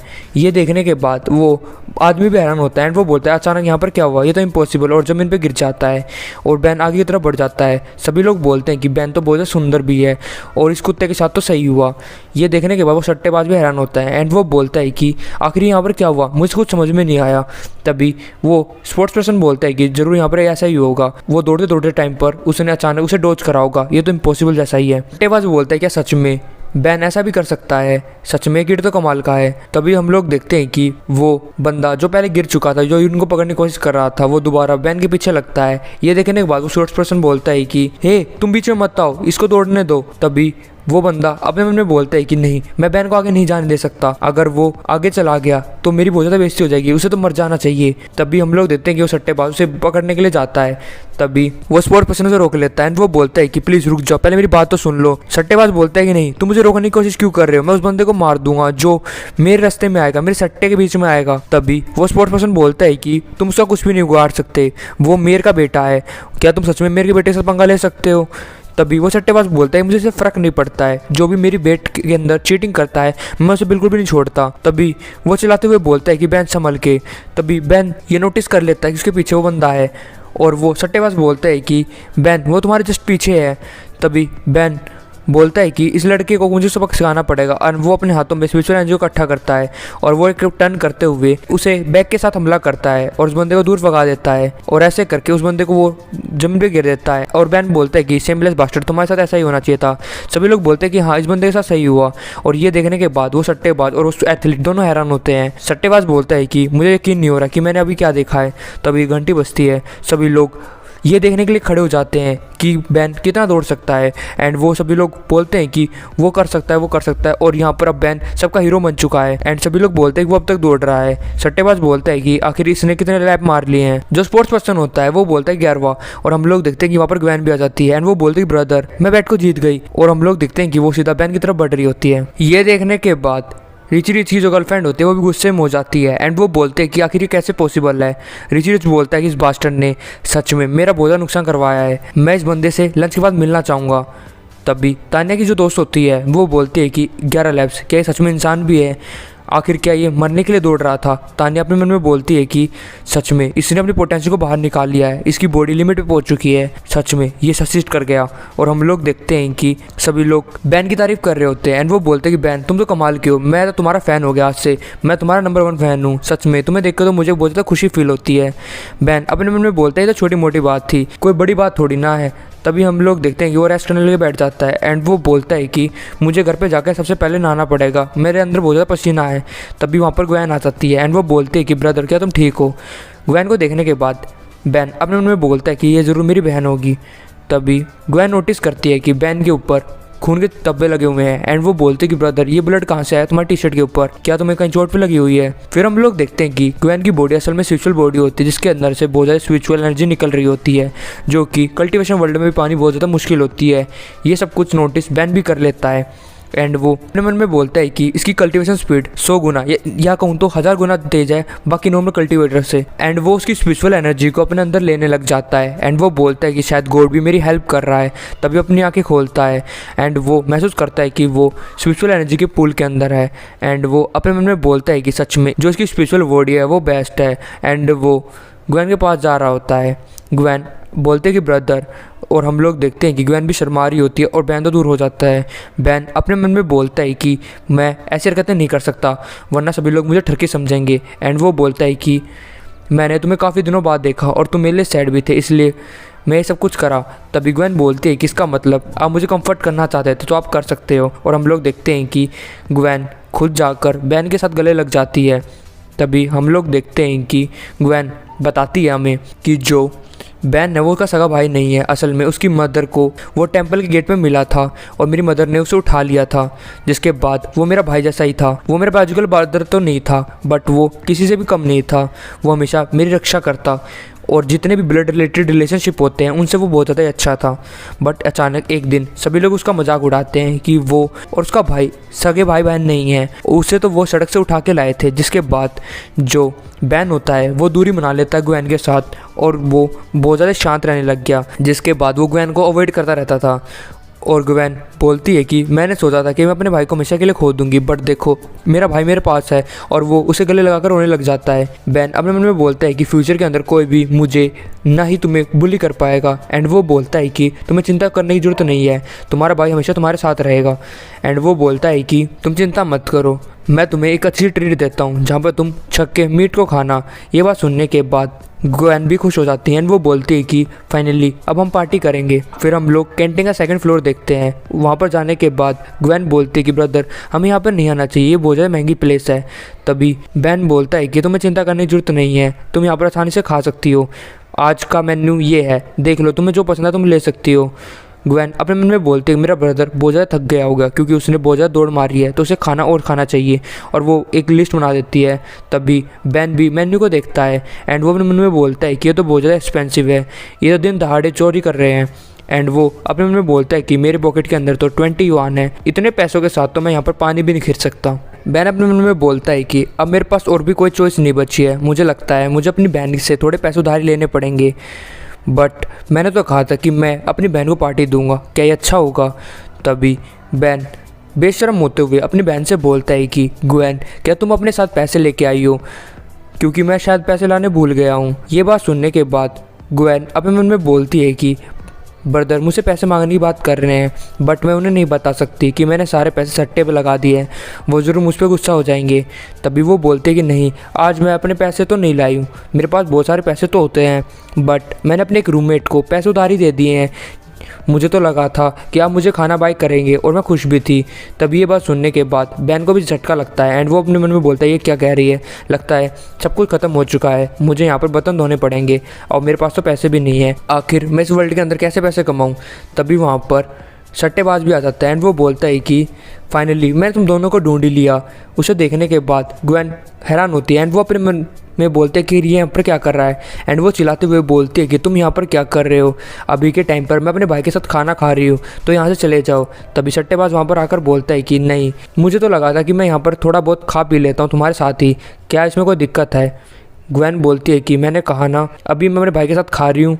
तभी बैन गुस्से में आता है एंड वो बोलता है कि मेरी बहन पर मना कर दिया ना कि तुम वेलकम नहीं हो, तो तुम यहाँ पर क्यों गड़बड़ कर रहे हो, जल्दी से यहाँ से चले जाओ, वरना मुझे ब्लेम मत करना कि मैं तुम्हारे साथ इम्पोलाइट हो रहा हूँ। ये आवाज़ सुनने के बाद सट्टेबाज अपने मन में बोलते हैं कि इसकी ऑडिसिटी एकदम चेंज होगी, ये तो बहुत ज़्यादा खतरनाक लग रहा है। एंड वो बोलता है कि फ़ाइन ठीक है, मैं तुम्हारे साथ नहीं खाऊँगा, बट मैं तुम पे यहाँ पर तुम्हारे पैसे देने के लिए आया था। तभी ग्वेन बोलती है कि सट्टेबाज तुम यहाँ से चले जाओ जल्द से जल्द। तभी सट्टेबाज बोलता है कि तुम्हारी जो विनिंग अमाउंट थी वो 10,000 थी। ये बात सुनने के बाद बैन उसका हाथ पकड़ लेता है। ये देखने के बाद सट्टेबाज अपने मन में बोलता है कि क्या ये मुझसे फाइट करना चाहता है। तभी बैन उसे अपने पास बिठाकर बोलता है कि अच्छा हुआ कि तुम यहाँ पर आ गए, आखिर तुम किस पैसों के बारे में बात कर रहे थे। तभी सट्टेबाज बताता है कि असल में तुम्हारी बहन ने बैट लगाई थी कि तुम कितने राउंड दौड़ सकते हो, और वो बैट जीत गई और उसे 20 टाइम मिला है जो भी उसने पे करा है। उसने शर्त लगाई थी कि तुम 10 रन दौड़ सकते हो, इसलिए तुम्हें इतनी ज़्यादा अमाउंट मिली है। ये बात सुनने के बाद बैन बोलते कि सॉरी भाई, मुझे माफ़ कर दो। तभी बैन बोलता है कि तुमने सिर्फ 500 बैट करी है, क्या तुम अपने भाई पे भरोसा नहीं था कि वो दौड़ सकता है। ये सुनने के बाद ग्वेन भी हैरान होती है। बैन बोलता है कि अगली बार जब भी तुम मेरे पे बैट लगाओ तो अपने सारे पैसे उस पर लगा देना, देख लेना हम इस सट्टेबाज को गरीब बना देंगे। ये बात सुनने के बाद ग्वेन हंसने लग जाती है। सट्टेबाज अपने मन में बोलता है कि मुझे ऐसे क्यों ट्रीट कर रहे हैं कि जैसे मैं कुछ भी नहीं हूँ, ये भूल रहे हैं कि मैं सबसे बड़ा सट्टेबाज हूँ। एंड वो अपने मन में बोलता है कि सच में ये तो मेरी कोई इज्जत ही नहीं कर रहे हैं, इन्हें लग रहा है कि मैं एक नॉर्मल सा गली में खेलने वाला सट्टेबाज हूँ, मेरी तो कोई इज्जत नहीं है। और वो रो रहा होता है। तभी हम लोग तान्या के भाई को देखते हैं। तान्या उसके पास फ़ोन मिला के वो बोलती है कि भाई आपका रिकॉर्ड किसी ने स्कूल में तोड़ दिया है। तभी तान्या का भाई बोलता है किसने, वैसे मैंने बहुत सारे रिकॉर्ड बनाए थे, कौन से वाला रिकॉर्ड तोड़ा है। तभी तान्या बताती है कि वो रिकॉर्ड जिसमें आप लॉन्ग डिस्टेंस दौड़ रहे थे एक स्कूल का, और वो उस मोटे से इंसान ने वो तोड़ दिया है, मुझे यकीन नहीं हो रहा है। तभी तान्या का भाई बोलता है कि जब इंसान अपनी फिजिकल लिमिट्स को तोड़ देता है तो वो कुछ भी कर सकता है। तान्या बोलती है कि हाँ, मैंने अपनी आंखों से खुद देखा है। तभी तान्या का भाई बोलता है अब से तुम्हें उस बंदे के ऊपर ध्यान रखना पड़ेगा क्योंकि उसकी बहुत ज़्यादा ग्रोथ बढ़ने वाली है, तो उस पर नज़र रखना। तान्या बोलते है कि ठीक है, मैं उस पर ध्यान रखूँगी। तभी हम लोग देखते हैं कि तान्या की फ्रेंड वहाँ पर आ जाती है एंड वो बोलती है कि तान्या तुम किससे बात कर रही थी? खैर छोड़ो, चलो हम खाना खाने के लिए कहीं पर चलते हैं, मुझे बहुत ज़्यादा भूख लग रही है। तान्या बोले ठीक है, हम खाना खाने के लिए चलते हैं। फिर उसके बाद हम लोग देखते हैं कि जो सट्टेबाज होता है वो सारी पेमेंट कर देता है। तभी वहाँ पर तान्या और उसकी फ्रेंड भी आ जाती है। तान्या की फ्रेंड अपने मन में बोलती है आखिर यहाँ पर क्या हो रहा है, बैन सेकंड फ्लोर पे क्या कर रहा है, तो अमीरों की जगह है ना। तभी हम लोग देखते हैं कि बैन को देखने के बाद तान्या सीधा बैन के पास जा रही होती है। तान्या की फ्रेंड बोलती है कि तान्या मेरे लिए तो रुको, और हम लोग देखते हैं कि बैन भी नोटिस करता है तान्या को। तभी उनको ऐसे देखकर तान्या की फ्रेंड चिल्लाते हुए बोलती कि अब क्या होने वाला है, क्या यहाँ पर लड़ाई होगी। फिर उसके बाद हम लोग देखते हैं कि वे सभी लोग साथ में बैठकर खाना खाने के लिए बैठ जाते हैं एंड वहाँ पर एक ऑकवर्ड सिचुएशन बन जाती है। तभी हम लोग देखते हैं कि बैन अपना कुछ खाना ग्वेन को देता है एंड वो बोलता है कि तुम थोड़ा और खाओ, तुम्हें और खाना चाहिए बैन। और उनको देखकर ऐसे सभी लोग हैरान होते हैं। सट्टेबाज अपने मन में बोलता है कि इसमें मेरा कुछ भी नहीं है एंड वो बोलता है कि स्कूल ब्यूटी, आखिर आप यहाँ पर क्या करने के लिए आई हैं? तभी तान्या बोलती है कि ये लो वो पैसे जो मैंने शर्त में लगाए थे। तभी सट्टेबाज बोलता है कि आपका बहुत शुक्रिया, आप यहाँ पर आए तो मैं तो डर गया था, मुझे क्या पता पैसे देने के लिए आए हैं। तभी हम लोग देखते हैं कि उस पैसे को बैन रख लेता है एंड वो बोलता है कि इन पैसों को तो मैं ही रख लूँगा। ये देखने के बाद सट्टेबाज बोलता है कि आखिर तुम ये क्या कर रहे हो? तभी बैन बोलता है कि तुमने मेरी बहन का पोर्शन तो दे दिया जो वो जीती है, बट तुमने मेरा पोर्शन नहीं दिया। ये बात सुनने के बाद सट्टेबाज बोलता है कि कैसा पोर्शन? तभी बैन बोलता है कि नेचुरली तुम मेरे पे लगा रहे थे कि मैं कितने राउंड निकालने वाला हूँ, तो ये सारी मेहनत मेरी है और तुमने मुझे कुछ भी पे नहीं करा है। मैं मानता हूँ कि 11 लैप्स को मारना कोई बड़ी बात नहीं है, जब तुम इतने लैप्स मार लोगे तो पैसे अपने वापस ले जाना। सट्टेबाज अपने मन में बोलता है कि ये आदमी तो बहुत ज़्यादा समझदार है, अब मैं क्या करूँ। फिर वो अपने मन में बोलता है कि अभी के टाइम पर मुझे इससे पंगा नहीं लेना चाहिए। तभी तान्या की फ्रेंड बोलती है कि तान्या तुम इतनी देर से यहाँ पर बैठी हो, फिर भी बैन ने तुम्हारे पास एक बार भी नहीं देखा, आखिर ये क्या बात है? तभी ये बात सुनने के बाद तान्या गुस्से में आ जाती है एंड वो बोलती है कि बैन तुम मुझे इग्नोर क्यों कर रहे हो? क्या तुम ऐसा दिखा रहे हो कि तुम मुझे जानते नहीं हो? तभी बैन बोलता है आखिर ये कौन है? सट्टेबाज क्या तुम इसके बारे में जानते हो? ये क्या तुम्हारी गर्लफ्रेंड है क्या? सट्टेबाज बोलता है कि नहीं ये मेरी गर्लफ्रेंड तो नहीं है, आखिर ये तुम क्या बात कह रहे हो? ये इस कॉलेज की सबसे सुंदर लड़की है और जो कौ फैमिली से आती है, ये सच में बहुत ज़्यादा सुंदर है और उसका बैकग्राउंड भी कमाल का है और तुम दोनों एक ही क्लास के अंदर हो। बैन बोलता अच्छा, मुझे तो एक बात पता ही नहीं थी, वैसे मैं इसमें इंटरेस्टेड नहीं हूँ। तभी तान्या बोलती है कि बैन तुमने बहुत कुछ कर दिया है, सच में तुम अपने को कुछ ज़्यादा स्पेशल समझते हो क्या? अगर तुम एक मर्द हो तो स्कूल के बाहर मुझसे मिलना, मैं तुम्हें रिग्रेट करवाऊंगी जो भी तुमने आज कहा है। और ये कहकर वो गुस्से के साथ वहाँ चली जाती है। सभी लोग बोलते हैं कि तान्या तो आज बहुत ज़्यादा गुस्से में है, सच में मुझे पहली बार ऐसा दिख रहा है कि तान्या गुस्से में, वरना हमेशा इसके शांति देखते हैं। ग्वेन बोलती है कि ब्रदर तान्या गुस्से में होके गई है, अब हमें क्या करना चाहिए? क्या कल रात को आपके साथ आपको इनका कुछ हुआ था? तभी बैन बोलता है कि रिलैक्स करो, पहले हमें खाना खत्म करना चाहिए, उसके बाद हम क्लास में जाएंगे। ये बात सुनने के बाद सट्टेबाज अपने मन में बोलता है क्या मैंने सही सुना है? बैन क्लास में जाने की बात कर, आखिर क्लास में जाके क्या करेगा? क्या वो सारा होमवर्क कंप्लीट करने वाला जो अब तक उसका बाकी है? तभी हम लोग देखते हैं कि तान्या की फ्रेंड बोलते हैं कि तान्या शांत हो जाओ। तभी तान्या बोलती है कि मैं कैसे शांत हो जाऊं? उस बास्टर्ड की हिम्मत कैसे हुई मेरी बेइज्जती करने की? उसने कैसे कह दिया कि वो मेरे में इंटरेस्टेड नहीं है? मैं इतनी सुंदर लड़की हूँ, मैं उसमें इंटरेस्टेड नहीं, ना कि वो मेरे में। एंड वो बोलती है कि आखिर तुम मुझे ऐसे क्यों देख रहे हो? तभी तान्या की फ्रेंड बोलती है कि तान्या क्या तुम सच में बैन को पसंद करना स्टार्ट कर दिया है क्या? तान्या शर्माते हुए बोलती है कि क्या बकवास कर रहे हो, मुझे ऐसी लड़की उससे पसंद क्यों करेगी, मैं तो उससे नफरत करती हूँ। तान्या की फ्रेंड बोलती है क्या सच में तुम उसे हेट करती हो? तान्या बोलती है कि हाँ मैं उसे हेट करती हूँ। एंड वो जा रही होती वहाँ से। तान्या की फ्रेंड अपने मन में बोलती है कि जिससे हम पहले हेट करते हैं आगे जाके हम उससे प्यार करने लग जाते हैं। फिर उसके बाद हम लोग देखते हैं क्लासरूम का सीन। बैन का फ्रेंड उबासी ले रहा होता है एंड वो बोलता है कि लंच के बाद हमारी पहली क्लास हिस्ट्री की क्यों होती है, हमेशा मुझे यहाँ पर नींद आती है। बैन तुम क्या कर रहे हो? तभी हम लोग देखते हैं कि बैन वहाँ पर पढ़ रहा होता है। बैन बोलता है कि मैं स्टडी कर रहा हूँ जिसकी क्लास आज होने वाली है। ये देखने के बाद बैन का दोस्त अपने मन में बोलता है कि क्या यहाँ पर ये एक्टिंग कर रहा पढ़ने की, सच में? तभी हम लोग देखते हैं कि बैन कुछ नोटिस करता है उस किताब के अंदर। फिर उसके बाद हम लोग देखते हैं कि थोड़ी देर बाद वहाँ पर टीचर आ जाता है हिस्ट्री वाला एंड वो बोलता है कि बच्चों टाइम हो चुका क्लास के लिए। सभी लोग उसके उठकर ग्रीट करते हैं। तभी वो नोटिस करता है कि बैन वहीं पर बैठा होता है। बैन का दोस्त उसे उठाने की कोशिश करता है एंड वो बोलता है कि बैन उठ जाओ, टीचर आ चुके हैं, आखिर तुम क्या ही पढ़ रहे हो। तभी हम लोग देखते हैं कि बैन तो वहाँ पर उन शब्दों को पढ़ने के बाद वो अपने मन में बोलता है कि इसमें तो बहुत अच्छे से लिखा गया है कि तायुज़ ने हमें क्या क्या दिया है। उन्होंने समझाया है कि एक चीज़ से दो चीज़ बनती है, दो से तीन, तीन से चार, ऐसे करके उसने बताया गया है। सच में इन्होंने तो मेरे आँखें खोल दी है। ऐसा लग रहा है कि मैं भगवान से बातें कर रहा हूँ। नेचुरली ताओइज़्म बहुत ज़्यादा कमाल की है। सच में इस बुक ने तो मेरा दिन बना दिया है। बुक ऑफ ताओ तो कमाल की है। अगर ये बुक मुझे ऐसे पहले मिल जाती तो मैं और भी ज़्यादा कल्टीवेशन में ग्रो कर पाता।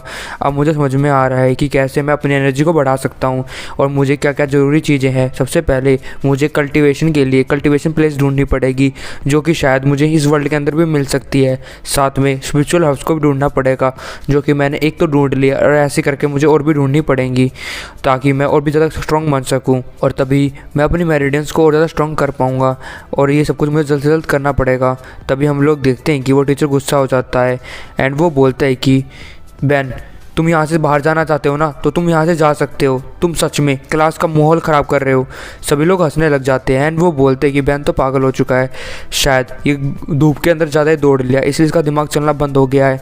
सच में ये तो बेवकूफ़ का बच्चा ही है। तभी बैन बोलता है कि मैं क्लास से बाहर क्यों जाना चाहूँगा मास्टर। तभी टीचर बोलता है कि जब सभी बच्चे खड़े हुए थे तुम बैठे हुए थे, और जब सभी लोग बैठे हुए हैं तुम खड़े हुए हो। तुम क्लास का जो माहौल है वो पूरा ख़राब कर रहे हो। तभी बैन बोलता है कि टीचर मुझे माफ़ कर देना, स्टार्टिंग के टाइम पर मैं बुक को याद कर रहा था जिसके कारण मैंने ध्यान नहीं दिया कि कब क्लास खड़ी हुई और कब बैठी। ये बात सुनने के बाद सभी लोग हैरान होते हैं। टीचर बोलता है कि तुमने कहा कि तुम किताब पढ़ रहे थे, काफ़ी अच्छा बहाना है, क्या तुमने सब कुछ याद कर लिया। बैन बोलता है कि हाँ, मैंने इस पूरी बुक को याद कर लिया है और अब मुझे सब कुछ इस बुक के बारे में पता है। ये बात सुनने के बाद जो तानिया होते हैं वो भी हैरान होती है एंड वो अपने मन में बोलती है कि ये पागल तो अपने आप को फंसवाना चाहता है, इसने तो एक ऐसा जाला भेज दिया अपने ऊपर ही जिसके बाद तो मैं भी इसे बचा नहीं पाऊंगी। तभी टीचर बोलता है कि तुमने कहा कि तुमने पूरी किताब को याद कर लिया है, तो चलो ठीक है, फर्स्ट वॉल्यूम में क्या क्या है जल्दी से बताओ। ये बात सुनने के बाद बैन मुंह बनाता है। टीचर अपने मन में बोलता है कि अगर तुमने सारी चीज़ को रिपीट कर दिया जो कि इस किताब में लिखा हुआ है तो मैं तो मान जाऊंगा कि तुम कमाल के हो। फिर उसके बाद हम लोग देखते कि बैन सोचने लग जाता है। ये देखने के बाद सभी क्लास वाले बंदे बोलते हैं कि लगता है यहाँ पर बैन कोई बहाना ढूंढ रहा है। तभी वे सभी लोग बोलते हैं कि जल्दी से हार क्यों मान रहे हो, आ जाओ ना, तुम कर सकते हो बैन, तुम कर सकते हो। ऐसे करके वो चेयर कर रहे होते, पंप मार रहे होते बैन को ताकि वो ये इस चैलेंज को एक्सेप्ट कर ले। तभी बैन बोलता है कि मुझे डर है कि हमारी क्लास में इतना टाइम नहीं है क्योंकि यहाँ पर बहुत ज़्यादा कंटेंट है, उसको बताने में मुझे टाइम लगेगा, शायद 1 या 2 घंटे सारी बात बताने के लिए। ये बात सुनने के बाद तो टीचर के मुंह से भी पानी निकल जाता है। टीचर बोलता है कि तुम चिंता मत करो, मेरी 2 क्लासेस हैं और ये दोनों हिस्ट्री क्लासेस होने वाली है, तुम आराम से बता सकती हो, चलो आगे आ जाओ। और हम लोग देखते हैं कि वो आगे बुला लेता है एंड वो बोलता है कि तुम्हें जहाँ पर टीचर खड़ा होता है वहाँ पर तुम्हें बताना चाहिए ताकि तुम्हारी एक्सप्लेनेशन को सब सुन पाए अच्छे से। एंड वो अपने मन में बोलता है कि अगर मैं टीचर के बॉक्स के वहाँ पर उसे खड़ा करूँगा तो ये बिल्कुल भी चीटिंग नहीं कर पाएगा और किसी से पूछ भी नहीं पाएगा। ये सब कुछ देखने के बाद तान्या खड़ी होती है एंड वो बोलती है 1 मिनट रुको टीचर वो। तभी हम लोग देखते हैं कि तान्या एक दोस्त से बिठा लेती है। तान्या एक दोस्त बोलती है आखिर तुम ये क्या कर रही हो। तान्या बोलती है कि मैं बस उसको बचा रही हूँ ताकि उसकी बेइज्जती ना हो। तान्या की दोस्त बोलती है कि तुम उसे क्यों बचा रही हो, तुमने तो लंच में कहा था कि तुम उसे बर्बाद करना चाहती हो, क्या हुआ, क्या तुम उसे पसंद करने लगी हो। तान्या बोलती है कि ऐसा कुछ बात नहीं है, मैं क्लास मॉनिटर हूँ और मैं नहीं चाहती कि जो हमारी क्लास का इंपॉर्टेंट टाइम है जिसमें हमारी विजन हो रही है वो वेस्ट हो, इसलिए मैं चाहती हूँ कि उसे वो बिठा दे। तान्या की दोस्त बोलते हैं कि मुझे बेवकूफ़ समझती है क्या। तभी हम लोग देखते हैं कि जो बैन होता है वो स्टेज पे आगे पहुंच जाता है। तान्या की दोस्त बोलती है कि तुम चिंता मत करो, मेरी 6th सेंस कह रही है कि लड़का कुछ संभाल लेगा। तान्या बोलता देखते हैं वो, और हम लोग देखते हैं कि बैन सबसे आगे खड़ा होता है एंड वो पानी पीता है। टीचर बोलता है क्या तुम्हारा गला सूख गया था। तभी बैन खांसते हुए बोलता है कि चलो पहले लेसन को स्टार्ट करते हैं, और 40 मिनट बाद हम लोग देखते हैं कि वो 6th लेसन में पहुंच जाता है।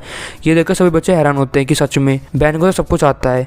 तान्या के दोस्त बोलते हैं कि सच में इसने तो हर चीज़ याद कर ली है। तान्या बोलते हैं कि हाँ, एक एक वर्ड ये सही बता रहा है, मुझे तो खुद यकीन नहीं हो रहा। टीचर अपना चश्मा साफ करता है एंड वो बोलता है कि अनबिलीवेबल, तुम तो जीनियस हो, सच में तुम्हारे अंदर तो बहुत ज़्यादा ग्रेट कैपेबिलिटीज़ हैं, तुम्हारी मेमोरीज तो कमाल की है। ये सुनने के बाद सभी बच्चे भी हैरान होते हैं। तभी टीचर बैन का हाथ पकड़ते हुए बोलता है कि नेक्स्ट क्लास में तुम मेरे साथ चल रहे हो और मैं सब कुछ मैनेज कर लूँगा, तुम मेरे ऑफिस में चलो, मैं तुम्हें कुछ बात करनी है। बैन बोलते ठीक है।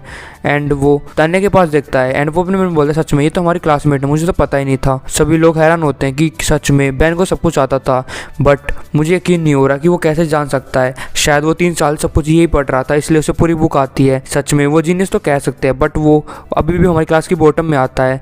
आगे जाके उसका क्या होगा, सभी लोग बात कर रहे होते हैं कि उसने 3 साल तक यही किताब पढ़ी होगी इसलिए उसे वो आता है, वरना वो समझदार थोड़ी ना है। और सभी लोग अभी भी बैन का मजाक उड़ा रहे होते हैं। बैन का दोस्त जो कि साइड में बैठा था वो अपने मन में बोलता है कि इस लड़के ने सिर्फ ये पीरियड से पहले याद करा है, ये बात पूरी क्लास को नहीं पता है। तभी हम लोग देखते हैं कि बहुत ज़्यादा ही एग्ज़ाम शीट्स होती हैं। उनको दिखाने के बाद टीचर बोलता है कि ये सारी इंपॉर्टेंट नोट्स हैं जो कि मैंने तुम्हारे लिए बनाए हैं। इसके अंदर सारे रिवीजन के नोट्स है, 10 ईयर था, सब कुछ है। अगर तुम इसे पढ़ लोगे तुम्हारे अच्छे नंबर आ जाएंगे। ये देखने के बाद बैन बोला थैंक यू टीचर, और बैन उसे उठा कर जाने लग जाता है। और फिर टीचर उसे गले लगाते हुए बोलता है कि मुझे माफ़ कर दो, मैं एक अच्छा टीचर नहीं हूँ, मैंने तुम्हारी कैपेबिलिटीज़ को पहले नहीं जानना, वरना तुम इतने ज़्यादा अच्छे टैलेंट हो सकते थे। प्लीज़ अपने टीचर को माफ़ कर देना। बैन बोलता है मुझे सांस नहीं आ रहा, थोड़ा दूर हो लो। तभी टीचर जाते हुए बोलता है कि इन्हें अच्छे से प्रैक्टिस करना जिनसे तुम और आगे जाके बढ़ सकते हो। तभी बैन बोलता है थैंक यू टीचर वू, आपकी इतनी ज़्यादा मदद करने के लिए। एंड वो बोलता है कि लगता है मुझे बहुत सारा मटेरियल्स मिल चुका है जो मुझे रात भर तक पढ़ना पड़ेगा। टीचर होते हुए बोलता है कि अगर मुझे पहले पता चल जाता है कि ये इतना ज़्यादा स्मार्ट है तो मैं इसके लिए और मेहनत करता। अभी सिर्फ हमारे पास 2 मंथ है ग्रेजुएशन के लिए और ये 3rd टायर में पहुँच जाएगा यूनिवर्सिटी के, काश मैं इसकी और मदद कर पाऊँ। फिर हम लोग क्लासरूम का सीन देखते हैं जहाँ पर बच्चे बात कर रहे होते हैं कि वो स्कूल के बाद कहाँ पर जाएंगे। तो उनमें से बोलता है कि यहाँ पर एक मॉन्स्टर हंटिंग स्टार्ट हुआ है तो हम सोच रहे हैं कि वहाँ पर चले जाएं थोड़े बहुत मॉन्स्टर मारने के लिए। दूसरा बंदा बोलता है कि मैं तो सोच रहा था कि मूवी देखने चलते हैं, क्या तुम मेरे साथ चलोगे। तभी हम लोग देखते हैं कि वहाँ पर बैन भी आ जाता है जिसके हाथ में सारे स्टडी मटेरियल्स होते हैं। उसे देखने के बाद सभी लोग शांत हो जाते हैं और एक सन्नाटा बन जाता है।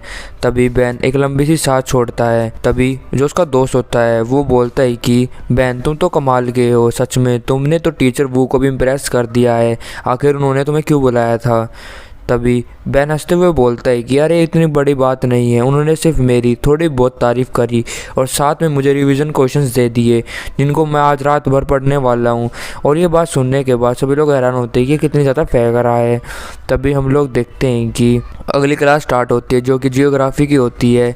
और यहाँ पर हम लोग देखते हैं कि जो नया टीचर होता है वो बैन को बिल्कुल भी परेशान नहीं कर रहा होता और सब कुछ ये टीचर वू ने करा होता है। एंड हम लोग देखते हैं कि क्लास के अंदर बैन से कुछ सवाल भी पूछे जाते हैं टीचर द्वारा, जिसके बैन बहुत अच्छे से जवाब देता है। एंड वो बोलता है कि सच में मुझे अच्छा लग रहा है ये सारे जवाब देकर। एंड हम लोग देखते हैं कि सभी लोग बैन को नोटिस करने लग गए हैं। तभी बैन अपने मन में बोलता है कि मुझे पढ़ाई करने में ज़्यादा मज़ा आ रहा है कि मैं क्या ही बताऊं। फिर हम लोग देखते हैं कि बैन का दोस्त बैन के पास आता है एंड वो बोलता है कि क्यों ना हम साथ में घर की तरफ जाएं। बैन बोलता है कि अरे कोई बात नहीं, अभी मुझे रिवीजन करनी है इसलिए मैं घर पे नहीं जा रहा हूँ। बैन का दोस्त बोलता है कि तुम्हें इतनी ज़्यादा मेहनत नहीं करनी चाहिए कि दिन में, तुम्हें थोड़ा आराम भी करना चाहिए। और ये कहकर वो जाने लग जाता है। बैन अपने मन में बोलता है कि हिस्ट्री मुझे हेल्प कर रही है ये जानने में कि ये वर्ल्ड कैसे डेवलप हुआ है और जियोग्राफी बता रही है कि ये अर्थ का स्ट्रक्चर कैसा है। इसने नेचर और कल्चर को बताया है पीपल के। बट जो ग्रेट वॉल ऑफ चाइना है वो एक ड्रैगन मेरिडियन लग रही है मुझे, जहाँ पर मुझे हेड पॉइंट की तरफ जाना चाहिए जो ईस्ट सी के अंदर है। अगर मैं वहाँ पर जाता हूँ तो मुझे बहुत ज़्यादा ही हेल्प मिल सकती है मेरी कल्टीवेशन के अंदर। बट मुझे डर है कि मैं वहाँ पर कैसे जाऊँगा, मुझे उसके बारे में इतना ज़्यादा पता नहीं है। और वहाँ पर मैंने ये आर्मी के बारे में पता चला है जो कल्टीवेशन के पाथ में गए थे और वो सभी लोग लेजेंड है, हाई जाएंगे।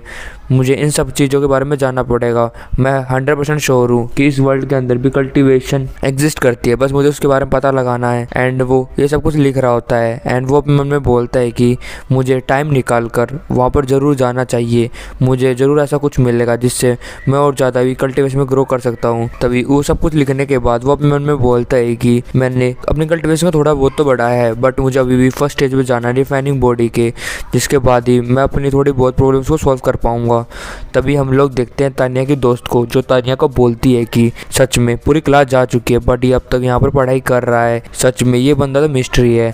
तानिया बोलती है कि आखिर हमें क्या पता वो क्या सोच रहा है। तभी तानिया की फ्रेंड खड़ी होती है एंड वो बोलती है कि क्यों ना मैं उससे जाके पूछूं कि वो यहाँ पर क्या कर रहा है। तभी तानिया बोलते है कि अरे तुम कहाँ जा रहे, रुक जाओ यहीं पे। तभी हम लोग देखते हैं कि तानिया की दोस्त बैन के पास जाती है एंड वो बोलती है बैन क्या तुम मुझे आज खाना खिलाओगे। बैन मना करता है एंड वो बोलता है कि मैं तुम्हें क्यों खिलाऊंगा। तानिया की दोस्त बोलती है कि टीचर वो ने कहा है कि मुझे तुम्हारी हेल्प करनी है हिस्ट्री होमवर्क के अंदर, और तुम्हें कोई भी दिक्कत हो तो मैं तुम्हारी मदद करूँ। अगर मैं तुम्हारे लिए इतनी ज़्यादा मेहनत कर रही हूँ तो क्या तुम मेरे लिए खाना भी नहीं ऑर्डर कर सकते। और हमें पता चलता है कि जो पूरे स्कूल के अंदर ये 3rd नंबर पे आते हैं जिनने की रैंक में, और ये हिस्ट्री में बहुत ज़्यादा अच्छी है। बैन बोलता है कि अगर तुम मेरे सारे सवालों के जवाब दोगे, जो कि मेरे पास बहुत सारे क्वेश्चंस हैं, तो मैं पक्का तुम्हें खाना खिला दूंगा। तभी ये बात सुनने के बाद तानिया दोस्त बोलती है कि अगर ऐसी बात है तो क्यों ना मैं अपनी फ्रेंड तानिया को बुला लेता हूँ। तभी बैन बोलता है कि नहीं, उसे नहीं बुलाना।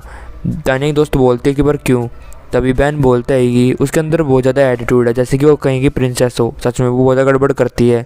ये बात सुनने के बाद तानिया का दोस्त का मुंह बन जाता है एंड वो भी हैरान होती है कि ये क्या बोल रहा है। एंड वो भी मन में बोलती है कि अच्छा होगा कि तानिया ने बातें ना सुनी हो, वरना वो भी ज़्यादा गुस्सा हो जाएगी। तभी हम लोग देखते हैं कि बैन वॉल ऑफ चाइना के बारे में पढ़ रहा होता है। उसे देखने के बाद तानिया की दोस्त बोलती है कि बैन तुम तो ट्रिप की प्लानिंग कर रहे हो इस प्लेस में जाने की, बट मुझे ऐसा बंदा पता है जो पहले यहाँ पर गया हुआ है और वो बहुत ज़्यादा फैमिलियर है कि वहाँ पर क्या क्या देखने को मिलेगा और कैसे कैसे मिलेगा। सच में अगर तुम किसी और बंदे के साथ जाओगे वो तुम्हारी इतनी हेल्प नहीं करेगा जितना वो बंदा कर सकता है। मैं बात कर रही हूँ तानिया की, वो यहाँ पर बहुत बार जा चुकी है। अगर मैं उससे रिक्वेस्ट करूँ तो वो हमें गाइड भी कर सकती है। ये बात सुनने के बाद बैन भी मान जाता है एंड वो बोलता है कि हाँ उसे हमारे साथ ले आना। तभी तानिया की दोस्त बोलती है कि डील रही, हम जल्दी से अपने कपड़े बदल के आ जाते हैं, फिर हम स्कूल के फ्रंट में मिलेंगे, उसके बाद हम लोग साथ में जाएंगे। तानिया अपने मन में बोलती है कि आखिर वो इन देर से किस चीज़ के बारे में बात कर रहे हैं, मुझे तो सुना भी नहीं दे रहा कि वो क्या बात कर रहे हैं। और हमें नरेटर बताता है कि तानिया सच में जानना चाहती है कि तानिया की दोस्त और बैन क्या बात कर रहे हैं। फिर उसके बाद हम लोग देखते हैं कि तानिया की दोस्त वहाँ के होटल रूम बुक करने लग जाते हैं जहाँ पर बैन को जाना था। एंड वो फ़ोन पे बात करते हुए क्लासरूम के बाहर जा रही होती है। तभी वो एक बंदे से टकराती है। तभी वो बंदा बोलता है कि तुम उस हॉल में क्या करने के लिए जा रही हो तानिया की दोस्त, और क्या वहाँ पर तानिया भी जा रही है। फिर हमें इसके बारे में थोड़ा बहुत बताया जाता है कि ये टॉप 3 अमीर लोगों के बीच में आता है।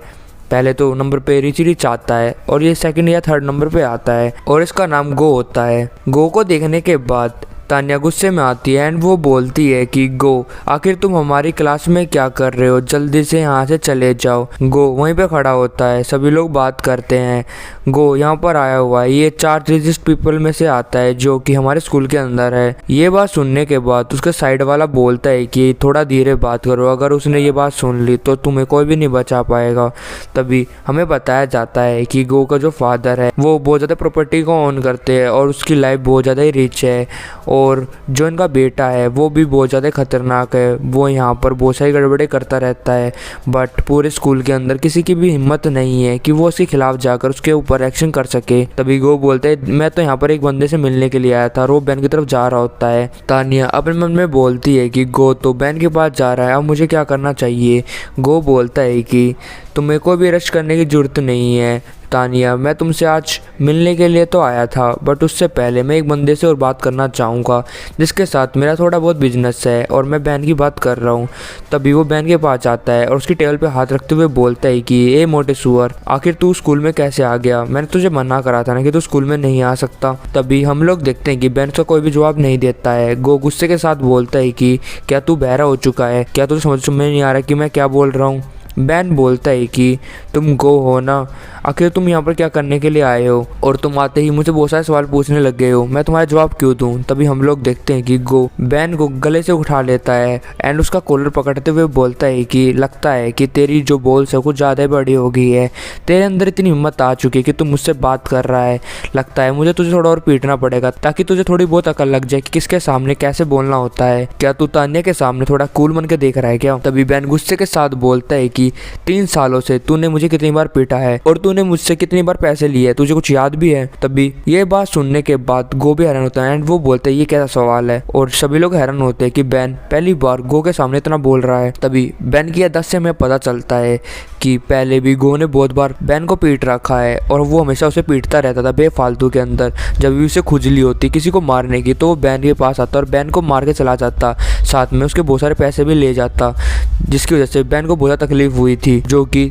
3 से 4 हजार रुपये होंगे। गो बोलता है कि ये सारी गलती तेरी है, अगर तू गरीब नहीं होता तो मैं तुझे परेशान भी नहीं करता, पर तू गरीब है इसलिए मैं तेरा हमेशा मजाक उड़ाता हूँ और तुझे पीटता भी हूँ, और तू मेरा क्या ही कर लेगा। और मैंने सुना है कि तेरी बहन ने बहुत ज्यादा पैसे जीते हैं आज के दिन, अच्छा होगा उनमें से 1,000 रुपये तुम मुझे दे दो, वरना देख लेना मैं तुम्हारी बहन के साथ भी बुरा कर सकता हूँ। एंड वो बोलता है कि अच्छा होगा कि तू अपना ब्रेन का इस्तेमाल करे और सारे पैसे मुझे दे दे, वरना देख लेना मैं तेरी पिटाई भी करूंगा और तेरे पैसे भी लूंगा। इससे अच्छा कि तू अपनी पिटाई को आज बचा सकता है, मैं कितना ज़्यादा अच्छा हूँ ना। तभी ये बातें सुनने के बाद तान्या चिल्लाते हुए बोलती है कि गो, बहन को बुली मत करो, आखिर तुम ये क्या कर रहे हो, तुम तो लुटेरे बन चुके जो किसी को लूट रहा है। तभी बैन बोलता है कि तान्या तुम्हें चिंता करने की जरूरत नहीं है मेरे बारे में। तभी बैन बोलता है कि मैंने तुमसे कुछ सवाल पूछा था, मैं दोबारा पूछता हूँ कि आखिर तुमने मुझसे कितने पैसे लिए हैं।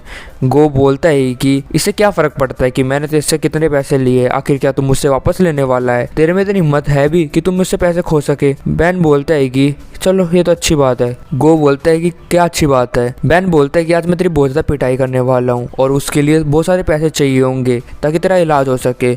और हम लोग देखते हैं कि बैन सीधा मुक्का मारने के लिए बढ़ता है गो की तरफ, एंड वो बोलता है कि लगता है तेरे पास पैसे तो होंगे तेरे मेडिकल बिल्स के। और बैन एक बहुत ज़्यादा ही शानदार, खतरनाक और दमदार मुक्का मार देता है गो को, और गो बहुत दूर जाके गिरता है। तभी वो बैन से दूर जा ही रहा होता है, तभी बैन उसकी टाई को पकड़ के हुए उसे रोक लेता है और उसकी पसलियों पे एक मुक्का मारता है। और उसके बाद हम लोग देखते हैं कि सीधा जो गो होता है वो बोर्ड पे लगता है और उसके मुंह से खून भी निकलता है।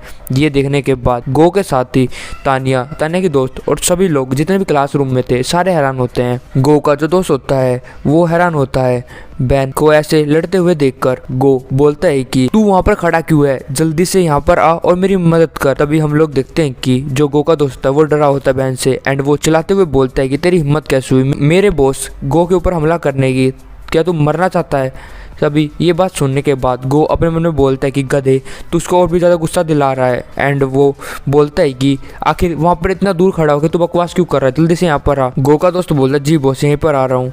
और हम लोग देखते हैं कि बैन गो की तरफ बढ़ रहा होता है। गो बोलता है कि आखिर तुम मुझसे क्या चाहते हो। बैन बोलता है कि रिलैक्स हो जाओ, मैं तुम्हारे यहाँ पर सिर्फ मदद करने के लिए आया हूँ, बस तुम्हारी मदद करने के लिए। और हम लोग देखते हैं कि बैन फिर से एक लात मारता है गो के ऊपर, और हम लोग देखते हैं कि गो सीधा जाकर अपने दोस्त के साथ टकराता है और वे दोनों जाकर बालकनी में गिरते हैं और उनकी बहुत ज़्यादा बुरी हालत होती है। बैन उनके पास फिर से आता है। ये देखकर तान्या की दोस्त बहुत ज़्यादा इंप्रेस होती है एंड वो बोलती है कि बैन तो बहुत ज़्यादा अच्छा है, सच में उसने तो मेरा दिल चुरा लिया है। गो को बहुत ज़्यादा ही दर्द हो रहा होता है क्योंकि बैन ने बहुत ज़्यादा उसकी पिटाई कर दी है, एंड वो बैन को देखता है जो कि उसके सामने ही खड़ा होता है। तभी बैन गो की छाती में फिर से पैर रखता है एंड वो बोलता है कि ए छोटे गो, चलो अब मैं तुमसे अच्छे से बात कर लेता हूँ। ये देखने के बाद तान्या की दोस्त बोलती है कि तान्या सुन रही है, जो इस कॉलेज का सबसे अमीर लोंडो में से आता था आज वो बैन के सामने एक छोटा आदमी है। बैन बोलता है कि क्या तू बह रहा है या तुझे इतनी ज्यादा चोट लगी है कि तुझे सुनाई नहीं दे रहा है। मैं तो सोचता था कि तू स्कूल का बुली है, बट तू तो मेरे हॉस्टल वाले लड़के से भी कमजोर है जो मेरे साथ रूम में रहता है। और हम लोग देखते हैं कि गो को बहुत ज्यादा दर्द हो रहा होता है और हम लोग देखते हैं कि वो बुली अपने मन में सोचता है कि आखिर ये मेरी बात क्यों कर रहा है। तभी बैन बहुत ज़्यादा खतरनाक मुंह बनाते हुए बोलता है कि ए छोटे गो, जल्दी से जो भी तेरे पास है वो मुझे दे दे। ये बात सुनने के बाद गो बोलता है कि मेरे पास सिर्फ 3-4 हज़ार रुपये हैं। तभी बैन तान्या के दोस्त को बोलता है कि आखिर मैं बैंक के अंदर 7,000 रुपये ला लूँ तो मुझे कितना ज़्यादा इंटरेस्ट मिलेगा। तान्या की दोस्त बोलती है कि अगर मैं थोड़ी बहुत कैलकुलेशन करूँ तो तुम्हें करीब करीब 10% प्लस मिलता है। तभी ये बात सुनने के बाद बैन बोलता है कि इसका मतलब 7,000 रुपये अगर मैं 10% का लगाऊं परसेंटेज तो मुझे 10,000 रुपये तो मिलेंगे ही, इसका मतलब मुझे कम से 8,000 रुपये तो लेने चाहिए। तभी हम लोग देखते हैं कि ये बात सुनने के बाद गो बोलता है ठीक है मैं तुम्हें 8,000 रुपये देने के लिए तैयार हूँ, प्लीज़ मुझे छोड़ दो और ये लो 10,000 रुपये। ये बात सुनने के बाद बैन उसके रुपये को ले लेता है एंड वो बोलता है कि लगता है तेरे पास बहुत ज़्यादा पैसा है तो इतने आसानी से तूने पैसे निकाल दिया, बट मैं एक्स्ट्रा पैसे नहीं लेता। और उसके बाकी पैसे उसके मुँह पर मार देता है। तान्या की दोस्त बोलती है कि सच में बैन तो अच्छा है, उसने उसके बाकी पैसे वापस दे दिए। तान्या बोलते कि हाँ ये बात तो है। तभी बैन रुक जाता है एंड वो बोलता है कि बट मैंने तुझे इतना ज़्यादा पीटा है और इतनी ज़्यादा मेरी मेहनत लगी है तो इसके बदले मुझे कुछ तो मिलना ही चाहिए। एंड वो बोलता है कि चलो ठीक है, मैं अपनी लेबर की जो फ़ीस है वो ले लेता हूँ, और उसके पैसे को उठाने लग जाता है जो उसने वापस दिए थे। तान्या की दोस्त ये देखने के बाद वो बोलते कि ये तो कमीना है। तान्या बोलते कि हाँ, मैं सोच सकती थी, ये कमीना भी और शेमलेस भी है। तभी हम लोग देखते हैं कि जो गो होता है उन सारे पैसों को इकट्ठा करता है, एंड वो बोलता है कि इतने पैसे काफ़ी होंगे ना। तभी जो बैन होता है उस पैसों को ले लेता है, एंड वो बोलता है कि ये कुछ ज़्यादा ही होंगे, बट कोई बात नहीं, तुम जैसे टेस्ट के लिए ये अच्छा ही रहेगा। एंड वो बोलता है कि मुझे सिर्फ आधे पैसे चाहिए, और उसके बाद तेरा मेरा जो भी मैटर है वो सोल्व हो जाएगा। जिसके बाद हम लोग देखते हैं कि जो गो होता है वो अपने मन में बोलता है कि मोटे सूअर तू थोड़ा सा वेट कर ले, एक बार मैं अपने लोगों को बुलाऊंगा और तुझे बहुत ज़्यादा पिटवाऊंगा। और ये कहकर वो उठने लग जाता है। तभी बैन उसे एक लात मारता है बहुत ज़ोर की, एंड उसे दूर गिर देता है। बैन बोलता है कि किसने कहा कि तू खड़ा हो सकता है। गो अपने मन में बोलता है कि इसने मुझे बहुत बार पीट दिया, इसने मेरे सारे पैसे भी ले लिए, अब ये मुझसे क्या चाहता है, ये आखिर मुझे बुली क्यों कर रहा है। बैन बोलता है कि तुमने अब तक नहीं बताया कि तुम्हारे फेस के साथ क्या हुआ है, और आप लोगों को लग रहा हो कि बैन बहुत ज़्यादा ही कर रहा है, पर मैं आपको बता दूँ गो ने भी बैन के साथ बहुत कुछ बुरा करा हुआ है। फिर हम लोग देखते हैं पास का सीन जहाँ पर यही सवाल गो पूछता है बैन से, एंड वो बोलता है कि अगर तुमसे कोई पूछेगा तुम्हारे चेहरे के साथ क्या हुआ है तुम क्या कहोगे। बैन बोलते हैं मैं समझ गया मुझे क्या कहना है, मैं चलते चलते गिर गया और मेरे फेस पे लग गया। ये बातें याद कर रहा होता है गो भी।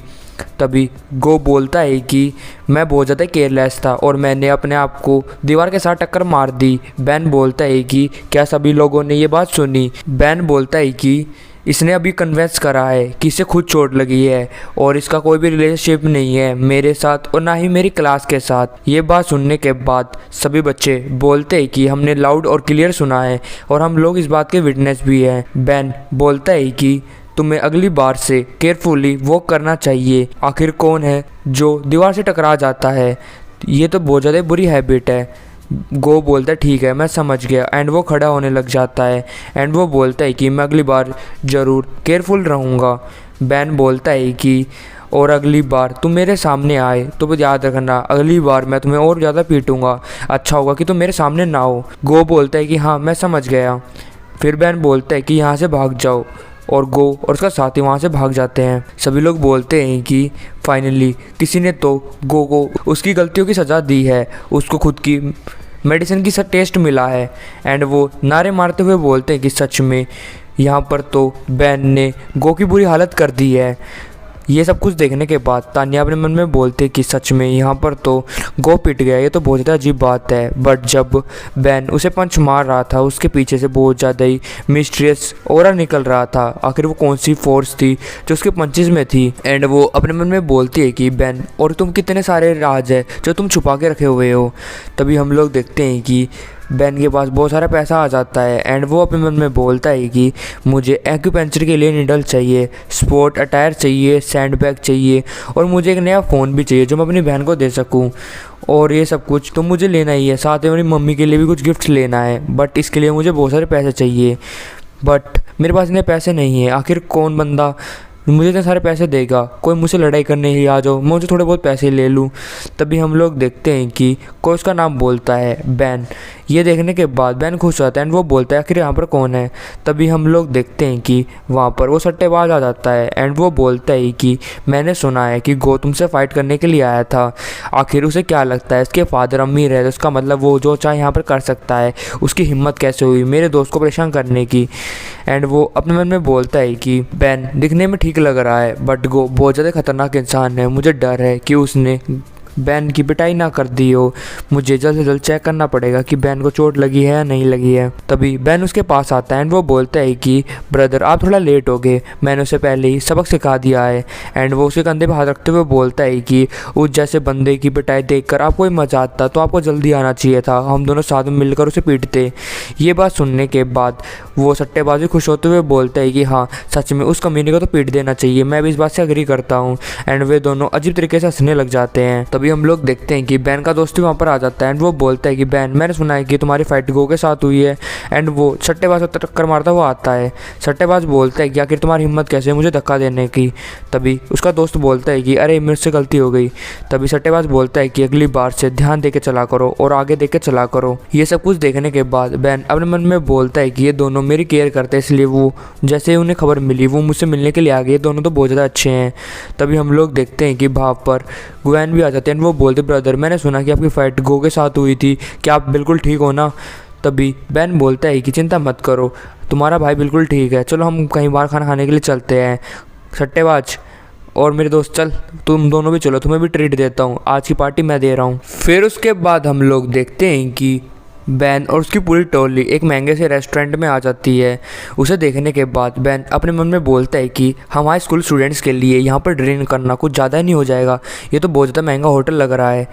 तभी जो सट्टेबाज होता है वो बोलता है कि ये होटल पूरे कंट्री के अंदर सबसे बेस्ट है एंड मैंने सोचा नहीं था कि आप यहाँ पर मुझे खाना खिलाने के लिए लाओगे। बैन अपने मन में बोलता है कि मैंने तो सोचा था कि ये सेकंड फ्लोर कैफेटेरिया में जाएंगे, बट तो यहाँ पर आ गए। मेरे पास सिर्फ 20,000 रुपये हैं, लगता है आज वो सारे ख़त्म होने वाले हैं एंड अब मैं क्या कर सकता हूँ, अब इन्हें मना भी नहीं कर सकता। तभी सट्टेबाज अपने मन में बोलता है कि हम लोग तो ठीक है, बट यहाँ पर तानिया और उसके दोस्त क्या कर रहे हैं, क्या इन्हें बैन ने बुलाया है?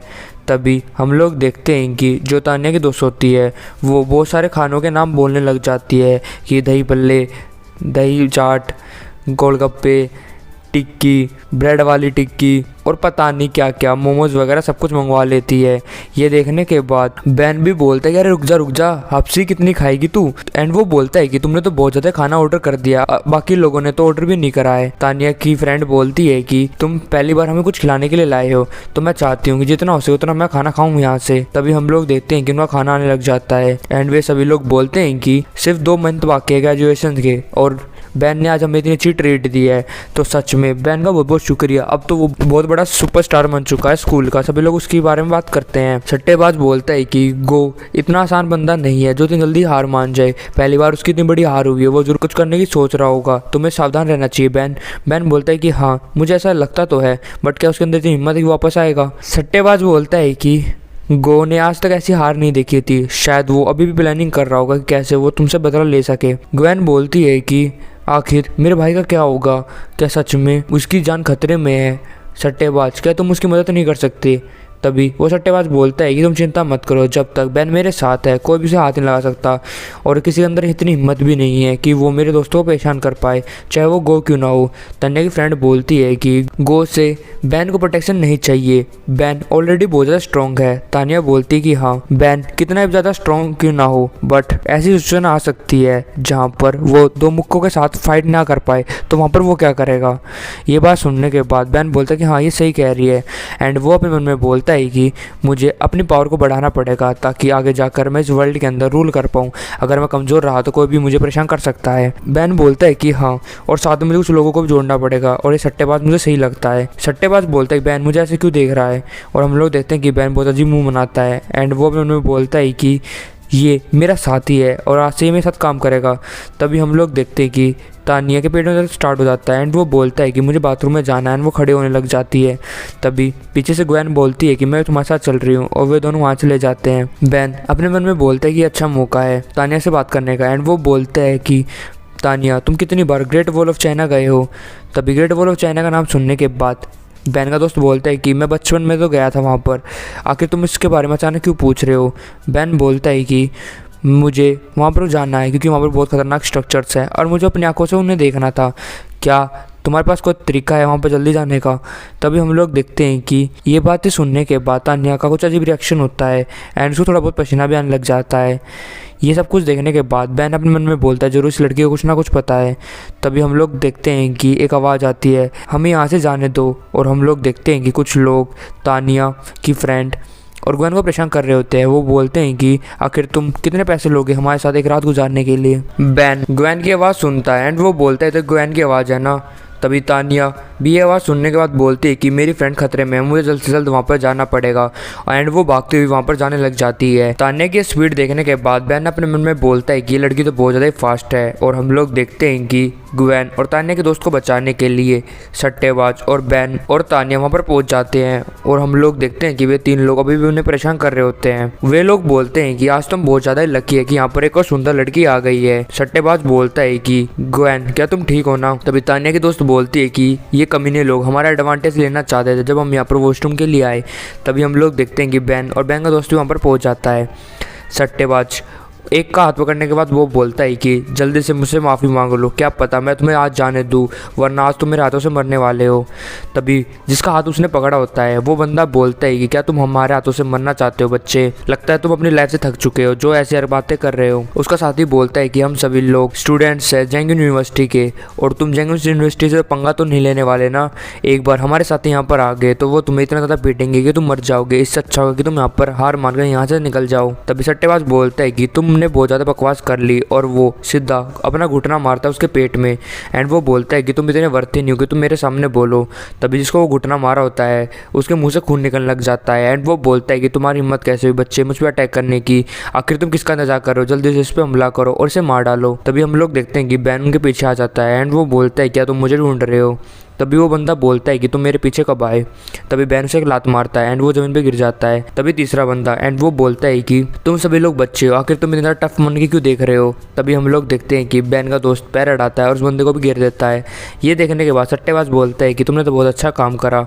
तानिया के दोस्त बोलते हैं कि तुम लोगों ने कमाल कर दिया, ये लोग कुछ ज़्यादा मन के देख रहे थे, अपने स्कूल के नाम पर ज़्यादा ही कूद रहे थे, अब देखो ये सभी लोग घुटनों पर आ चुके हैं। तभी सट्टेबाज बोलता है कि सच में ये जेंगिन यूनिवर्सिटी है, सच में ये हमेशा ट्रबल खड़ी करती रहती है। तभी एक बंदा बोलता है कि जेंगिन यूनिवर्सिटी के बारे में कौन बात कर रहा है? तभी हम लोग देखते हैं कि जेंगिन यूनिवर्सिटी के बाकी स्टूडेंट्स भी आ जाते हैं जो कि 6-7 लोग होते हैं। उन्हें देखने के बाद तानिया बोलती है कि हमें पीछे हट जाना चाहिए और मैं इनसे फाइट करने के लिए जा रही हूँ। तानिया के दोस्त बोलते हैं कि तानिया क्या तुम भी लड़ाई करने के लिए जा रहे हो? तभी बैन उसका हाथ पकड़ता है।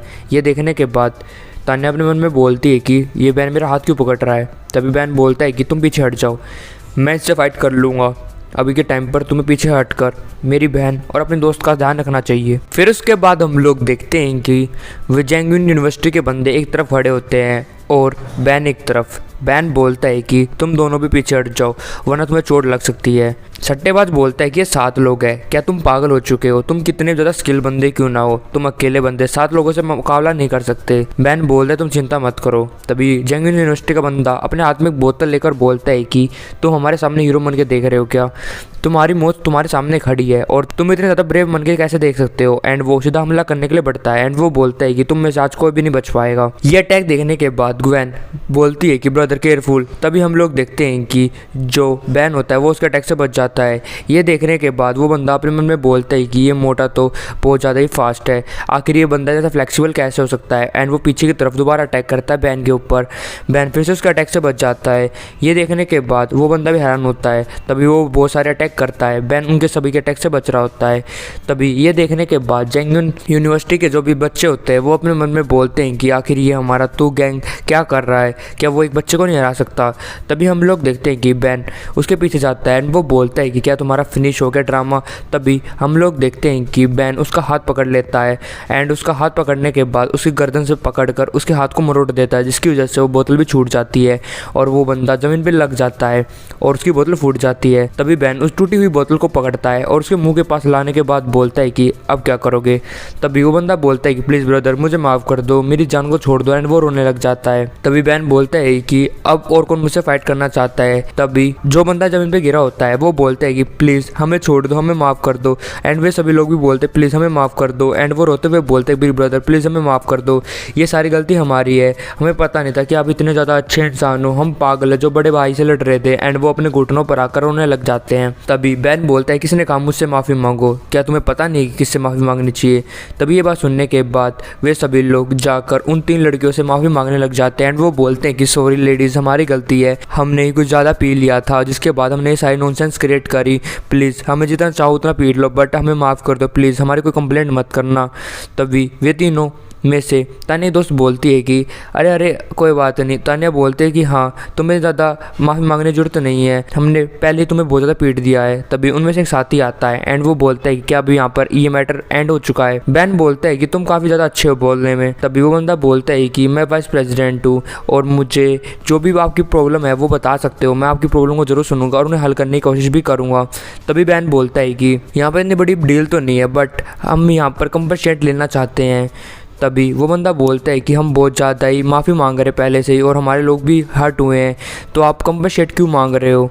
तभी बैन बोलता है कि क्या बात कर रहे हो कि कंपनसेट क्यों ले रहे हो, तुमने हमारे साथ बहुत ज़्यादा रूड बिहेव करा है, तुम्हें पता है इसकी कितनी कॉस्ट है, और मैं यहाँ पर सिर्फ पैसे उड़ाने के लिए आया था, अपनी फैमिली के साथ एंजॉय करने के लिए आया था। अगर हमें चोट लग जाती तो क्या हो जाता, उसका कंपनसेट कौन देगा, और जो मेरा पूरी रात का जो मूड ख़राब है उसका क्या। तभी वो बंदा बोलता है कि हाँ, ये हमारी गलती, हम आपको पे करने के लिए तैयार हैं। तभी ये बात सुनने के बाद बैन खुश हो जाता है एंड वो बोलता है कि तुम तो बहुत ज़्यादा अच्छे इंसान हो, चलो जल्दी से पैसे निकालो। सबसे पहले तुम्हें 1,000 रुपये इन तीनों लड़कियों को देना पड़ेगा, साथ में तुम्हें प्राइवेट रूम के पैसे देने पड़ेंगे जो हम यहाँ पर रुके हैं, और खाने के पैसे, तो तुम्हें इतने सारे पैसों को मुझे देना पड़ेगा, साथ में 1-2 हज़ार रुपये और दे देना क्योंकि तुमने मेरा मूड भी ख़राब करा है। ये सारी बात सुनने के बाद वो वाइस प्रेसिडेंट बोलता है कि क्या थोड़ा बहुत रिड्यूस नहीं हो सकता इस कंपनसेशन में। तभी बैन बोलता है कि एक बार तुम इस पूरे पैसे को पे कर देते हो तो तुम्हारी सारी प्रॉब्लम सॉल्व हो जाएगी। एंड वो उस बोतल को उसके पास लेके जाता है एंड वो बोलता है कि वरना तुम चाहो तो हमसे फाइट भी कर सकते हो। तभी ये सब कुछ देखने के बाद तान्या की दोस्त बोलती है कि बैन तो बहुत ज़्यादा स्किल पर्सन है, सच में उसने तो आसानी से सब कुछ संभाल लिया है। वाइस प्रेसिडेंट बोलता है कि ब्रदर थोड़ा शांत हो जाओ, एंड वो बोलता है कि हम आपको कंपनसेट देने के लिए तैयार हैं। एंड हम लोग देखते हैं कि तान्या की दोस्त बोलती है कि सच में इसने उन लोगों को पीट भी दिया और अब उनसे कंपनसेशन भी ले रहा है, सच में बैन तो कमाल का है, मैं तो उसकी फ़िदा हो गई। तभी हम लोग देखते हैं कि जो वाइस प्रेसिडेंट होता है वो पैसे देने लग जाता है, एंड जैसे कि बैन ने बताया था वैसे उसने पैसे देता है। बैन उन सभी पैसों को गिनता है एंड वो बोलता है कि सच में तुमने यहाँ पर बहुत ज़्यादा पंगा कर दिया था, बट कोई बात नहीं, तुम्हारा बहुत शुक्रिया पैसों को देने के लिए। एंड वो अपने मन में बोलता है कि मैं बहुत ज़्यादा लकी हूँ कि मैं पहले एक ऐसे वर्ल्ड में रहता था जहाँ पर सिर्फ कल्टिवेशन होती थी, और अगर यही गलती उन्होंने उस वर्ल्ड में करी होती तब तक ये मारे जा चुके होते। फिर उसके बाद हम लोग देखते हैं कि वे सभी लोग बाहर निकल जाते हैं एंड तान्या की दोस्त बोलती है कि ब्रदर ये जो खाना है हम उसे आज काउंट नहीं करेंगे। ये बात सुनने के बाद बैन बोलते क्या हुआ, तुमने अच्छे से खाना नहीं खाया। एंड वो अपने उनमें सोचता है कि मुझे अच्छी तरीके से बात कर रही है। तान्या की दोस्त बोलते कि नहीं, आज आपने कोई भी पैसे खर्च नहीं करे तो इसको मैं ट्रीट तो गिन नहीं सकती, बट मैं आपसे एक प्रॉमिस लेना चाहती हूँ आज के दिन। तभी बैन बोलता है कि कैसा प्रॉमिस। तभी तान्या की दोस्त बोलती है कि मैंने ये बात नोटिस करी है कि आप बहुत ज़्यादा मेहनत कर रहे हो ताकि आप अपना वेट को लॉस कर सको।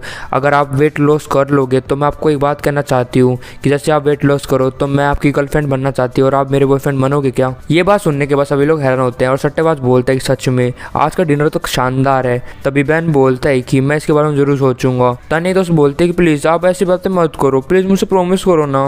बैन थोड़ा शर्मा रहा होता है। तान्या की दोस्त बोलती है कि चलो हम घर पे चलते हैं, अभी ना बहुत ज़्यादा लेट हो चुका है तो हमें इवनिंग की स्टडी भी तो करनी है। ये बात सुनने के बाद तान्या की दोस्तों से अलग हो जाती है एंड वो बोलती है कि अभी मुझे जानने का टाइम हो गया तो प्लीज़ इस बारे में ज़रूर सोचना। और वो जाते हुए बोलती है कि तान्या थोड़ा आराम से चलो, मैं आज तुम्हारे साथ चल नहीं पा रही हूँ। बैन अभी मन में सोचता है कि ये क्या हुआ। तभी उसके पास ग्वेन आती है एंड वो बोलती है कि ब्रदर चलो हम भी स्कूल की तरफ वापस जाते हैं। बैन बोलता है कि तुम लोग स्कूल में चले जाओ, अभी मुझे एक इंपॉर्टेंट काम करना है तो पहले मैं उसको निपटा के आता हूँ। सट्टेबाज बोलता है कि अगर तुम्हें कोई ज़रूरी काम है या फिर तुम्हें कुछ भी चाहिए तो मैं तुम्हारे साथ तो हूँ ही। बैन बोलता है कि मुझे तुम्हारी जरूरत नहीं चाहिए। सट्टेबाज बोलता है कि मैं स्कूल के बारे में अच्छे से जानता हूँ और हर एक चीज़ जानता हूँ जो तुम चाहते हो, तो प्लीज़ मुझे अपनी मदद करने दो। बैन बोलता है कि चल ठीक है, तुम भी मेरे साथ चल सकता है। सट्टेबाज बोलता है तुम्हारा बहुत बहुत शुक्रिया। ग्वेन अपने मन में सोचता है कि सच में इन्होंने सब कुछ कर लिया सिवाय पढ़ाई करने के, आखिर ये क्या करने की सोच रहे हैं। तभी बैन का दोस्त बोलता है कि ग्वेन क्यों ना मैं तुम्हें स्कूल तक छोड़ आऊँ। ग्वेन बोले ठीक है, तुम मुझे छोड़ के आ सकते हो। एंड वो अपने मन में सोचते कि शायद मेरे ब्रदर बहुत ज़्यादा बदल चुके हैं और उनका फ्यूचर भी अच्छा होने वाला है। फिर हम लोग क्लासरूम का सीन देखते हैं जहाँ पर ग्वेन बैठी होती है एंड वो उदास होती है एंड वो अपने मन में बोलती है कि ब्रदर अब तक वापस नहीं आया। तभी हम लोग देखते हैं कि वहाँ पर एक लड़की आती है एंड वो बोलती है कि ग्वेन तुम्हारा जो ब्रदर है वो तुम्हें ढूंढ रहा है, आखिर तुम कहाँ पर थी देर से। तभी हम लोग देखते हैं कि वहाँ पर बैन और सट्टेबाज भी आ जाता है। उसे देखने के बाद ग्वेन खुश होती है। सट्टेबाज बोलता है कि क्या तुमने हमें मिस करा। तभी जो ग्वेन होती है वो जाके गले लग जाती है बैन के एंड वो बोलते ब्रदर मैंने आपको बहुत ज़्यादा मिस करा। ये सब कुछ देखने के बाद सट्टेबाज अपने मन में में बोलता है कि इसने तो मुझे पूरा इग्नोर कर दिया। फिर उसके बाद हम लोग देखते हैं कि बेन उसे बोलता है कि मैं तुम्हारे लिए कुछ सामान लेने के लिए गया था, तुम एक बार इसको ओपन करके देख लो कि ये तुम्हें पसंद आया भी या नहीं। ये बात सुनने के बाद ग्वेन बोले ठीक है। हम लोग देखते हैं कि उसके अंदर एक हेडफोन, एक फ़ोन, एक लैपटॉप और एक कैमरा भी होता है। ये सब कुछ देखने के बाद ग्वेन बोलती है कि ब्रदर ये सारी चीज़ें आप मेरे लिए बाय करने के लिए गए थे, बट आप ये सब कुछ क्यों लेके आए। तभी बेन बोलता है कि ऑफ कोर्स मेरी सिस्टर के पास सब कुछ होना चाहिए जो औरों के पास है, और औरों के पास जो है उससे भी अच्छा होना चाहिए। ये सब कुछ देखने के बाद सभी लोग बात करते हैं एंड वो बोलते हैं कि क्या सच में बेन ये सारे लेटेस्ट मॉडल्स अपनी बहन के लिए लेके आया है जो कि बहुत ज़्यादा महंगे हैं और ये कहीं से भी सस्ते तो नहीं दिखाई दे रहे। तभी एक लड़की बोलती है कि मैंने तो सुना था इनकी फैमिली बहुत ज़्यादा पुअर है, बट मैंने सोचा नहीं था कि अचानक ये सारी चीज़ें ले आएगा। पहले तो ये खाना भी अफोर्ड नहीं कर पाते थे। सच में जब से इसने को पीटा है इसके पास बहुत सारे पैसे आ चुके हैं। तभी ग्वेन रोते हुए बोलती है ब्रदर। तभी ये सब कुछ देखने के बाद बेन बोलता है कि क्या हुआ, तुम्हें बिल्कुल पसंद नहीं आया और क्या तुम खुश नहीं हो। तभी ग्वेन बोलती है कि नहीं, मैं बहुत ज़्यादा खुश हूँ एंड ये खुशी के आंसू हैं। एंड वो बोलती है कि पर आपको मेरे ऊपर इतने ज़्यादा पैसे खर्च करने की जरूरत नहीं थी, मुझे इतनी सारी चीज़ों की जरूरत नहीं है। तभी वहाँ पर हम लोग देखते हैं कि रिची रिच की गर्लफ्रेंड और रिची रिच भी आ जाता है। रिची रिच की गर्लफ्रेंड बोलती है कि क्या तुम्हें इतना सब कुछ नहीं चाहिए, लगता है ये सब कुछ तुम्हारे लिए काम की चीज़ें नहीं है। तभी सट्टेबाज बोलता है कि तुम्हारे से कोई मतलब नहीं तो दूर हो जाओ। तभी रिची रिच की जो गर्लफ्रेंड होती है वो बोलती है कि आखिर मैंने क्या गलत कहा है, तुम्हारी फैमिली बहुत ज़्यादा पुअर है और तुम्हारे ब्रदर ने तुम्हारे लिए सब कुछ लेके आया है, ये कुछ गड़बड़ की बात नहीं लग रही। तभी जो सट्टेबाज होता है वो बोलता है रिची रिच अपनी इस गर्लफ्रेंड को चुप करवा लो। एंड वो अपने मन में बोलता है कि लगता है आज मुझे इसे एक लेसन सिखाना ही पड़ेगा। तभी बैन उसका हाथ पकड़ लेता है। ये सब कुछ देखने के बाद सट्टेबाज बोलता है कि बैन तुम्हें मुझे क्यों रोका। बैन बोले तुम पीछे हटो। और बैन आगे बढ़ते हुए रिची रिच की गर्लफ्रेंड के पास पहुंचता है एंड वो बोलता है कि आखिर तुम मेरी बहन के साथ क्यों लड़ाई कर रहे हो। तभी उसके सामने रिची रिच आ जाता है एंड वो बोलता है कि आखिर तुम क्या करना चाहते हो। तभी हम लोग देखते हैं कि जो बैन होता है वो बोलता है आखिर तुम कौन हो। तभी वो बंदा बोलता है कि मैं रिची रिच हूँ। तभी हम लोग देखते हैं कि ग्वेन बैन के पास जाती है एंड उसे पकड़ते हुए बोलते हैं कि ब्रदर इन सारी बातों को भूल जाओ, आज का दिन मेरे लिए बहुत ज़्यादा अच्छा था, मैं नहीं चाहती कि आप ये दिन ख़राब करो और वैसे भी आप बहुत ज़्यादा थक चुके होगे तो आप इसके ऊपर अपनी एनर्जी वेस्ट मत करो। ग्वेन की ये बात सुनने के बाद बैन बोलता है कि ठीक है तुम्हारा भाई तुम्हारी बात मान रहा है। एंड वो बोलता है कि अगली बार ध्यान देना कि अगली बार तुम मेरी बहन के साथ कोई भी गड़बड़ ना करो जिससे मेरी बहन नाराज़ हो जाए। आज के दिन मैं तुम्हें छोड़ रहा हूँ और तुम्हें एक वार्निंग भी दे रहा हूँ एंड साथ में मैं पूरी क्लास को भी वार्निंग दे रहा हूँ, अगर तुम्हें मेरी बहन से डील करना है तो सबसे पहले मुझसे पंगा लेना पड़ेगा। अगर तुम्हारे अंदर इतनी हिम्मत है कि तुम मुझसे फाइट कर सकते हो तो मेरी बहन के पास जाना। सभी लोग बोलते हैं कि आखिर यहाँ पर क्या हो रहा है। सच में ये मोटा आदमी जो पहले बहुत ज़्यादा कमज़ोर होता था, जो फाइटिंग करने के बिल्कुल भी कैपेबल नहीं था, अचानक ये इतना ज़्यादा लड़ाकू बन गया है कि यहाँ पर आकर सबको वार्निंग दे रहा है। सच में इसने तो आज रिची रिच को भी धमकी दे दी है, मैं तो बहुत ज़्यादा ही हैरान हूँ। तभी हम लोग देखते हैं कि वे सभी लोग जा रहे होते हैं। सट्टेबाज बैन को बोलता है कि आज तुमने कुछ करा क्यों नहीं, आखिर तुमने क्यों रिची रिच को पीटा नहीं। तभी बैन बोलता है कि मैं तो शायद उसको पीट सकता था पर तुम उसे बिल्कुल भी नहीं पीट सकते थे। ये बात सुनने के बाद सट्टेबाज बोलता है कि आखिर तुम क्या कह रहे हो, मैं उस पतले से लड़के को नहीं पीट सकता। तभी बैन अपने मन में सोचता है कि जब मैंने उस पर हमला करने के लिए बोला तो उस लड़के ने एक फाइटिंग पोज ले लिया था। सच में वो ऐसा लग रहा था कि वो लड़ाई करने के लिए बिल्कुल तैयार है। लगता है उसने बचपन से ही बहुत ज़्यादा ट्रेनिंग करी है और उसकी जो स्ट्रेंथ है वो भी बहुत ज़्यादा ही होगी, कम नहीं होगी। फिर वो बोलता है कि तुम वापस चले जाओ, अभी मैं वर्कआउट के लिए जा रहा हूँ। ये सब बात सुनने के बाद रिची रिच बोलता है कि इतनी रात को वर्कआउट करने के लिए जा रहा है तू। और हम लोग देखते हैं पार्क का सीन जहाँ पर बैन को वो स्पिरिचुअल हब मिली थी एंड वो अपने मन में बोलता है कि मेरा अपोनेंट बढ़ रहा है आसपास तो मुझे और भी ट्रेनिंग करनी पड़ेगी ताकि मैं और भी ज़्यादा स्ट्रॉन्ग बन पाऊँ, ताकि मेरा कोई उखाड़ ना पाए। एंड वो अपने बैग को रखता हुआ उस स्पिरिचुअल हब की तरफ पहुंच जाता है एंड वो बोलता है कि मुझे इसके अंदर से और भी स्पिरिचुअल एनर्जी लेनी पड़ेगी। एंड हम लोग देखते हैं कि वो एनर्जी को ऑब्जर्व करने लग जाता है। फिर उसके बाद हम लोग देखते हैं कि वो उसमें से स्पिरिचुअल की को अपने अंदर गैदर करने लग जाता है एंड वो बोलता है कि सच में मेरे अंदर और भी एनर्जी बढ़ती जा रही है और मैं फर्स्ट लेवल पे पहुंचने वाला हूं और मुझे ऐसे ही हर तो रेवन से अपने अंदर एनर्जी को ऑब्जर्व करना पड़ेगा ताकि मेरी बॉडी बहुत ज़्यादा स्ट्रेंथेंथ हो जाए।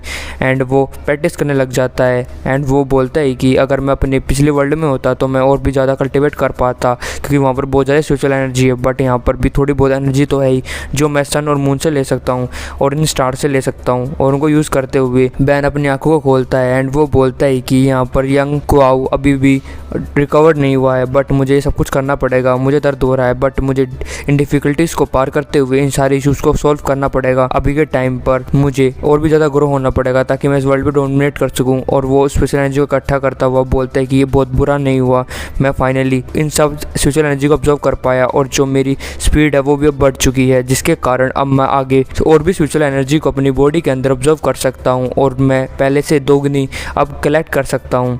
एंड वो बोलता है कि और मैंने ब्रेक थ्रू भी कर लिया फर्स्ट लेवल में अपनी बॉडी रिफाइनेंट के। एंड फिर वो अपने बैग को उठाता हुआ हवा में उछालता है और उसे एक लात मारता है और हम लोग देखते हैं कि वो बैग बहुत दूर जाके गिरता है। एंड उन सभी पावर को देखने के बाद वो अपने मन में बोलता है कि मैं जल्दी सेकंड लेवल पे पहुंच सकता हूँ अपनी बॉडी ट्रेनिंग के, जैसा कि मैंने सोचा था। सच में मैं तो बहुत ज़्यादा ही आगे बढ़ रहा हूँ, बट मुझे जल्द ही कोई ऐसा यूजफुल वेपन लेना पड़ेगा जो मेरी हेल्प कर सके। आगे की लाइफ मेरी डिफ़िकल्ट होने वाली है। फिर हम लोग चाइनीज़ कैपिटल के यांग जिंग को देखते हैं जो कि एक यंग मास्टर है जिसके आसपास बहुत सारी लड़कियां होती है। और मैं आपको बता दूं, इसी बंदे ने पहले ऑर्डर दिया था बैन को मारने के लिए। वो बोलता है कि मेरे ग्रैंडपा जल्दी यहाँ पर आने वाले हैं और वो मुझे बहुत बड़ा इनाम देंगे। तभी हम लोग देखते हैं कि उसका फ़ोन बजता है एंड वो बोलता है कि आखिर किसकी हिम्मत हुई जो मुझे इतनी रात को परेशान कर रहा है। तभी वो एक वीडियो देखता है एंड हम लोग देखते हैं कि वो वीडियो भी बैन की होती है। उसे देखने के बाद वो बंदा हैरान होता है। यांग चलाते हुए बोलता है कि आखिर ये क्या हो रहा है, तुम लड़कियां मुझसे दूर हो जाओ। एंड फिर वो सीधा फूस मर्डरर के पास फ़ोन मिलाता है। वो मर्डरर सो रहा होता है एंड वो बोलता है हेलो कौन है। तभी यांग चलाते हुए बोलता है कि चैन, मैं तुम्हें सिर्फ एक काम दिया था कमीने, तुझसे एक काम नहीं हो पा रहा है। तुझे एक काम दिया था कि तुझे एक मोटे आदमी को मारना है, बट वो अब तक जिंदा है। आखिर तू क्या कर रहा है, क्या तुझे मैं पीटने के लिए आऊँ? ये बात सुनने के बाद वो ट्रक वाला बंदा यानी कि वो मर्डरर बोलता है कि क्या वो अब तक मरा नहीं, आखिर कैसे पॉसिबल हो सकता है? मैंने खुद अपनी आंखों से देखा था कि कैसे वो उस सड़क पर गिरा हुआ था और बिल्कुल मरने वाला था। तभी ये बात सुनने के बाद यांग बोलता है कि इसका मतलब जो मैंने वीडियो देखी वो गलत है। कमीने अपनी बकवास बंद कर, मैं तुझे वो वीडियो भेजता हूँ, खुद देख ले। और तू मुझे स्कैम करने की कोशिश कर रहा था, मैंने तुझे 20 मिलियन दिए थे बट तू फिर भी अपने मिशन में फेल हो गया। ये बात सुनने के बाद वो मर्डरर बोलता है कि बैन को मारना इतना ज़्यादा मुश्किल नहीं था, आखिर वो इडियट कैसे जिंदा है, चिंता मत करो, अगली बार मैं उसे मार दूंगा। यांग बोलता है कि तुम्हें जल्द से जल्द उसे मारना पड़ेगा। एंड फिर वो अपने ग्रैंडपा की बात याद करता है, लिंग शाओ की। एंड वो बोलता है कि कुछ एशियन इमोर्टल्स है जो चाइनीज़ मेडिसिन को जानते हैं, जिनके पास एबिलिटी होती है कि मरे हुए को वापस जिंदा लाने की, और ऐसे बंदे हमारी सिटी के अंदर बहुत से देखे गए हैं। ये बात याद करने के बाद लिंग बोलता है कि ये इम्पॉसिबल है, ये नहीं हो सकता। क्या उसके पास चाइनीज़ मेडिसिन की नॉलेज थी या फिर किसी मास्टर ने उसकी जान बचा ली है? और क्या पता वो ऑर्डिनरी इंसान हो ही ना, या फिर कोई ऐसा बंदा हो बाहर दुनिया से आया है जैसा कि मेरे ग्रैंडपा मुझे बताते थे। तभी वो मर्डरर बोलता है कि आप चिंता मत करो, मैं उसे ख़त्म कर दूंगा। एंड फिर लिंग सोचता है कि गॉड प्लीज़ उन लोगों ने उसकी मदद ना करी हो। फिर उसके बाद हम लोग स्कूल का सीन देखते हैं जहाँ पर बैन किसी को पीट रहा होता है। ये देखने के बाद बच्चे बोलते हैं कि ये तो ली है, आखिर वो बैन से क्यों पीट रहा है, वो तो एक फूल लग रहा है। तभी बैन से एक थप्पड़ मारता है एंड हम लोग देखते हैं कि ली दूर जाके गिरता है। बैन बोलता है कि मेरे रास्ते से हट जाओ। तभी हम लोग देखते हैं कि ली दोबारा हमला करने के लिए बढ़ता है बैन के ऊपर। तभी बैन उसका हाथ पकड़ कर उसे पटकी मारता है। धोबी पछाड़ मारने के बाद सभी लोग बोलते हैं कि अब मुझे क्लियर हो चुका है कि जो ली है वो कुछ भी नहीं है बैन के सामने, और बैन के सामने अब हमें पंगा नहीं लेना है। और ली वहाँ पे पीटे जाता है। बैन बोलता है कि मैंने तुम्हें 1000 बार कह दिया है, जो मुझसे पंगा लेने के लिए आएगा उसकी ऐसे पिटाई होगी, तो अगली बार ध्यान रखना। तभी हम लोग देखते हैं कि एक लड़की उसे ऊपर से देख रही होती है। एंड हम लोग देखते हैं कि रात का सीन था, सभी लोग अपने घर की तरफ जा रहे होते हैं। एंड हम लोग बैन को देखते हैं जो अपने मन में बोलता है कि सबसे पहले मुझे सिल्वर नीडल्स बाय करने हैं। तभी हम लोग देखते हैं कि उसके पीछे एक लड़की खड़ी होती है एंड वो बोलती है कि बैन क्या तुम 1 मिनट रुक सकते हो? और हम लोग देखते हैं कि ये बहुत ज़्यादा सुंदर लड़की होती है। मैं इसका नाम बता देता हूँ, इसका नाम मिस्टी होता है। उसे देखने के बाद बैन लुट्टू हो जाता है एंड वो बोलता है कि क्या बॉडी है इसकी, मज़ा आ गया। तभी मिस्टी बोलती है कि क्या तुमने मुझे मन भर के देख लिया या तुम्हें और देखना है? बैन बोलता है कि मुझे माफ़ कर देना, हाँ मैंने देख लिया, आखिर तुम्हें मुझसे क्या चाहिए? मिस्टी बोलती है कि मेरा नाम मिस्टी है और आज के दिन मैंने देखा कि कैसे तुम 2nd क्लास और 3rd क्लास के बच्चों के साथ लड़ रहे थे, आखिर तुम अब क्या करने वाले हो? तभी बैन बोलता है कि मैं अभी कुछ सामान खरीदने के लिए जा रहा हूँ। तभी ये बात सुनने के बाद मिस्टी बोलती है क्यों ना तुम मेरे साथ चलो, मैं तुम्हारी कंपनी देती हूँ। बैन बोलता है कि क्या तू मुझे कंपनी देने की बात कर रही हो, क्या तुम मुझे किडनैप करना चाहती हो? तभी मिस्टी बोलती है कि अगर मैं तुम्हें किडनैप भी करना चाहूँ क्या तुम्हें कोई तकलीफ है? बैन बोलता है कि अरे ऐसी कोई बात नहीं है, असल में मैं कुछ सिल्वर नीडल्स लेने के लिए जा रहा हूँ और गर्ल्स को इंटरेस्ट नहीं होगा उन्हें बाय करने में। तभी ये बात सुनने के बाद मिस्टी बोलती है कि क्या तुम सिल्वर नीडल्स को बाय करने के लिए जा रहे हो, आखिर तुम उसे बाय क्यों कर रहे हो? बैन बोलता है कि असल में मुझे थोड़ी बहुत जहाँ चोट लगी है तो मैं उन चीज़ों को ठीक करना चाहता हूँ सिल्वर नीडल से, क्या तुम्हें भी एक्सपीरियंस करना है मिस्टी? मिस्टी बोलती है हाँ अगली बार ट्राई करेंगे। एंड वो बोलती है कि अगर तुम्हें ये सारी चीज़ें चाहिए तो तुम मेरे साथ चलो, मेरे घर में ऑलरेडी बहुत सारी सिल्वर नीडल्स है, तुम चाहो तो उन्हें ले सकते हो और साथ में तुम्हें कुछ गोल्डन नीडल्स भी मिल सकती है जो कि फ्री होंगी। ये बात सुनने के बाद बेन बोलता है कि क्या फ्री की गोल्डन नीडल्स? एंड वो अपने मन में सोचता है कि आखिर इसके पास सिल्वर नीडल्स क्या कर रही है और ये अचानक मेरे पास क्यों आई है, इसका क्या मकसद है, मुझे जानना पड़ेगा। बेन बोलता है कि आखिर तुम कौन हो और तुम्हारा क्या पर्पस है मेरे पास आने का? मिस्टी बोलती है कि आखिर तुम अपना एटीट्यूड एकदम क्यों चेंज कर रहे हो? एंड वो बोले ठीक है मैं तुम्हें सच बात बता देती हूँ, असल में मेरे ग्रैंडफादर ने तुम्हारी कोई वीडियो देखी थी जो तुम सैंडबैग लेके जा रहे हो एंड उनका इंटरेस्ट तुम्हारे अंदर आ गया और वो तुमसे मिलना चाहते हैं, इसलिए मैं अपने ग्रैंडफादर की खुशी के लिए यहाँ पर आई हूँ ताकि मैं तुम्हें अपने साथ लेकर जा सकूँ। ये बात सुनने के बाद बेन बोलते क्या ग्रैंडफादर से मिलने के लिए? फिर मिस्टी बताती है कि हाँ वो एक ओल्ड चाइनीज डॉक्टर है तो उनके पास सिल्वर नीडल होना तो आम बात है। फिर मिस्टी बोलते ठीक है अगर तुम्हें सिल्वर नीडल चाहिए तो मेरे साथ चलो। फिर उसके बाद हम लोग देखते हैं कि वो एक टैक्सी से जा रहे होते हैं। बेन बोलता है कि यहाँ पर बहुत सारा स्पेस है, आखिर तुम मेरे पास क्यों आके बैठ गई हो? मिस्टी बोलती है कि नहीं मुझे वहाँ पर नहीं जाना है। एंड फिर मिस्टी बोलती है कि क्या मैं तुम्हें हक कर सकती हूँ, क्या पता तुम वहाँ से भाग जाओ। एंड हम लोग देखते हैं कि मिस्टी उसके पास जाने लग जाती है एंड वो बोलती है कि बेन देखो वहाँ पर क्या है, एंड वो उसकी गोदी में जाके बैठ जाती है। बेन अपने मन में बोलता है कि ये मेरे ऊपर ऐसे बैठ गई है, अब मेरे पास कोई भी ट्रिक नहीं यहाँ से भागने का, मैं ऐसी सिचुएशन में मूव भी नहीं कर सकता। फिर हम लोग देखते हैं कि वो मिस्टी घर के पास पहुँच जाते हैं एंड गाड़ी वहाँ पर रुक जाती है। बेन बोलता है कि मिस्टी हम कहाँ पर आ गए हैं? मिस्टी बोलती है कि जल्दी से कार में से उतरो, क्या हुआ तुम्हें यहीं पर रहना है क्या, तुम्हें मज़ा आ रहा है क्या मैं तुम्हारे ऊपर बैठी हूँ? बेन बोलता है कि सबसे पहले तो हमें इस टैक्सी ड्राइवर के पैसे देने चाहिए जिसके साथ 41 से भी ज़्यादा पैसे हुए हैं। मिस्टी की तरफ बेन देखता है, मिस्टी उतरती है एंड वो बोलती है कि मेरे पास कोई भी पैसे नहीं है। बेन बोलता है कि अगर तेरे पास पैसे नहीं थे तो तूने टैक्सी को क्यों बुलाया था? टैक्सी वाला बोलता है कि thank you for your support sir, पर आप जल्दी से पैसे कर दीजिए, ये मेरा स्कैनर है। तभी बेन बोलता है कि ये मेरा फर्स्ट टाइम कार में ड्राइव कर रहा हूँ तो मुझे क्या 50% डिस्काउंट मिलेगा? तभी हम लोग देखते हैं कि ड्राइवर बहुत ज़्यादा गुस्सा हो जाता है और बेन को सारे पैसे देने पड़ते हैं और उसका मुंह अजीब सा बन जाता है। बेन बोलता है कि उसने मुझे 1% का भी डिस्काउंट नहीं दिया, आखिर मैं कहाँ पर हूँ? और हम लोग देखते हैं कि वहाँ का ओरा फील करने के बाद बेन बोलता है कि यहाँ का ओरा बहुत ज़्यादा ही स्ट्रॉन्ग है, ऐसा लग रहा है कि यहाँ पर बहुत सारी प्रीशियस मेडिकल हर्ब्स हैं। सच में अब मैं बहुत ज़्यादा इंटरेस्टेड हो रहा हूँ मिस्टी के ग्रैंडफादर से मिलने के लिए।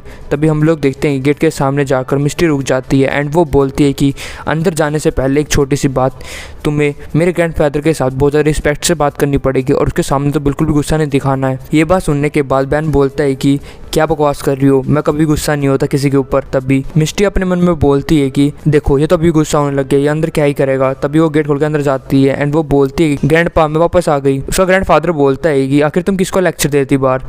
तभी मिस्टी बोलती है नहीं मैं किसी को भी लेक्चर नहीं दे रही थी। तभी मिस्टी का ग्रैंडफादर बोलता है कि तो तुम ही हो बेन, माफ़ करना, मेरी लिटिल ग्रैंड डॉटर है उसने तुम्हें रोका और तुम्हें बहुत कुछ कहा होगा, मुझे पता है। बेन बोलता है ऐसा कुछ भी बात नहीं है। तभी हम लोग देखते हैं कि उसका ग्रैंडफादर कांसता है एंड वो बोलता है कि मिस्टी अंदर जाओ और अंदर एक अच्छी सी चाय बना के लाओ हमारे गेस्ट के लिए। और फिर वो बोलता है कि बेन तुम यहाँ पर बैठ सकते हो। फिर जो ग्रैंडफादर होता है वो बोलता है कि जो मेरी ग्रैंड डॉटर है वो बचपन से बिगड़ी हुई है, अगर उसने कुछ भी गड़बड़ करी हो तो उसको माफ़ कर देना। बेन बोलता है ऐसी कोई बात नहीं है, वो लड़की काफ़ी अच्छी है, ऐसी कोई बात नहीं है। तभी हम लोग देखते हैं कि बेन उसके ग्रैंडफादर की तरफ देखकर अपने मन में बोलता है कुछ स्ट्रेंज बात है, इस बूढ़े की जो बॉडी है वो थोड़ी ख़राब हो चुकी है, ऐसा फील हो रहा है कि उसके अंदर कोई स्पिरिट है।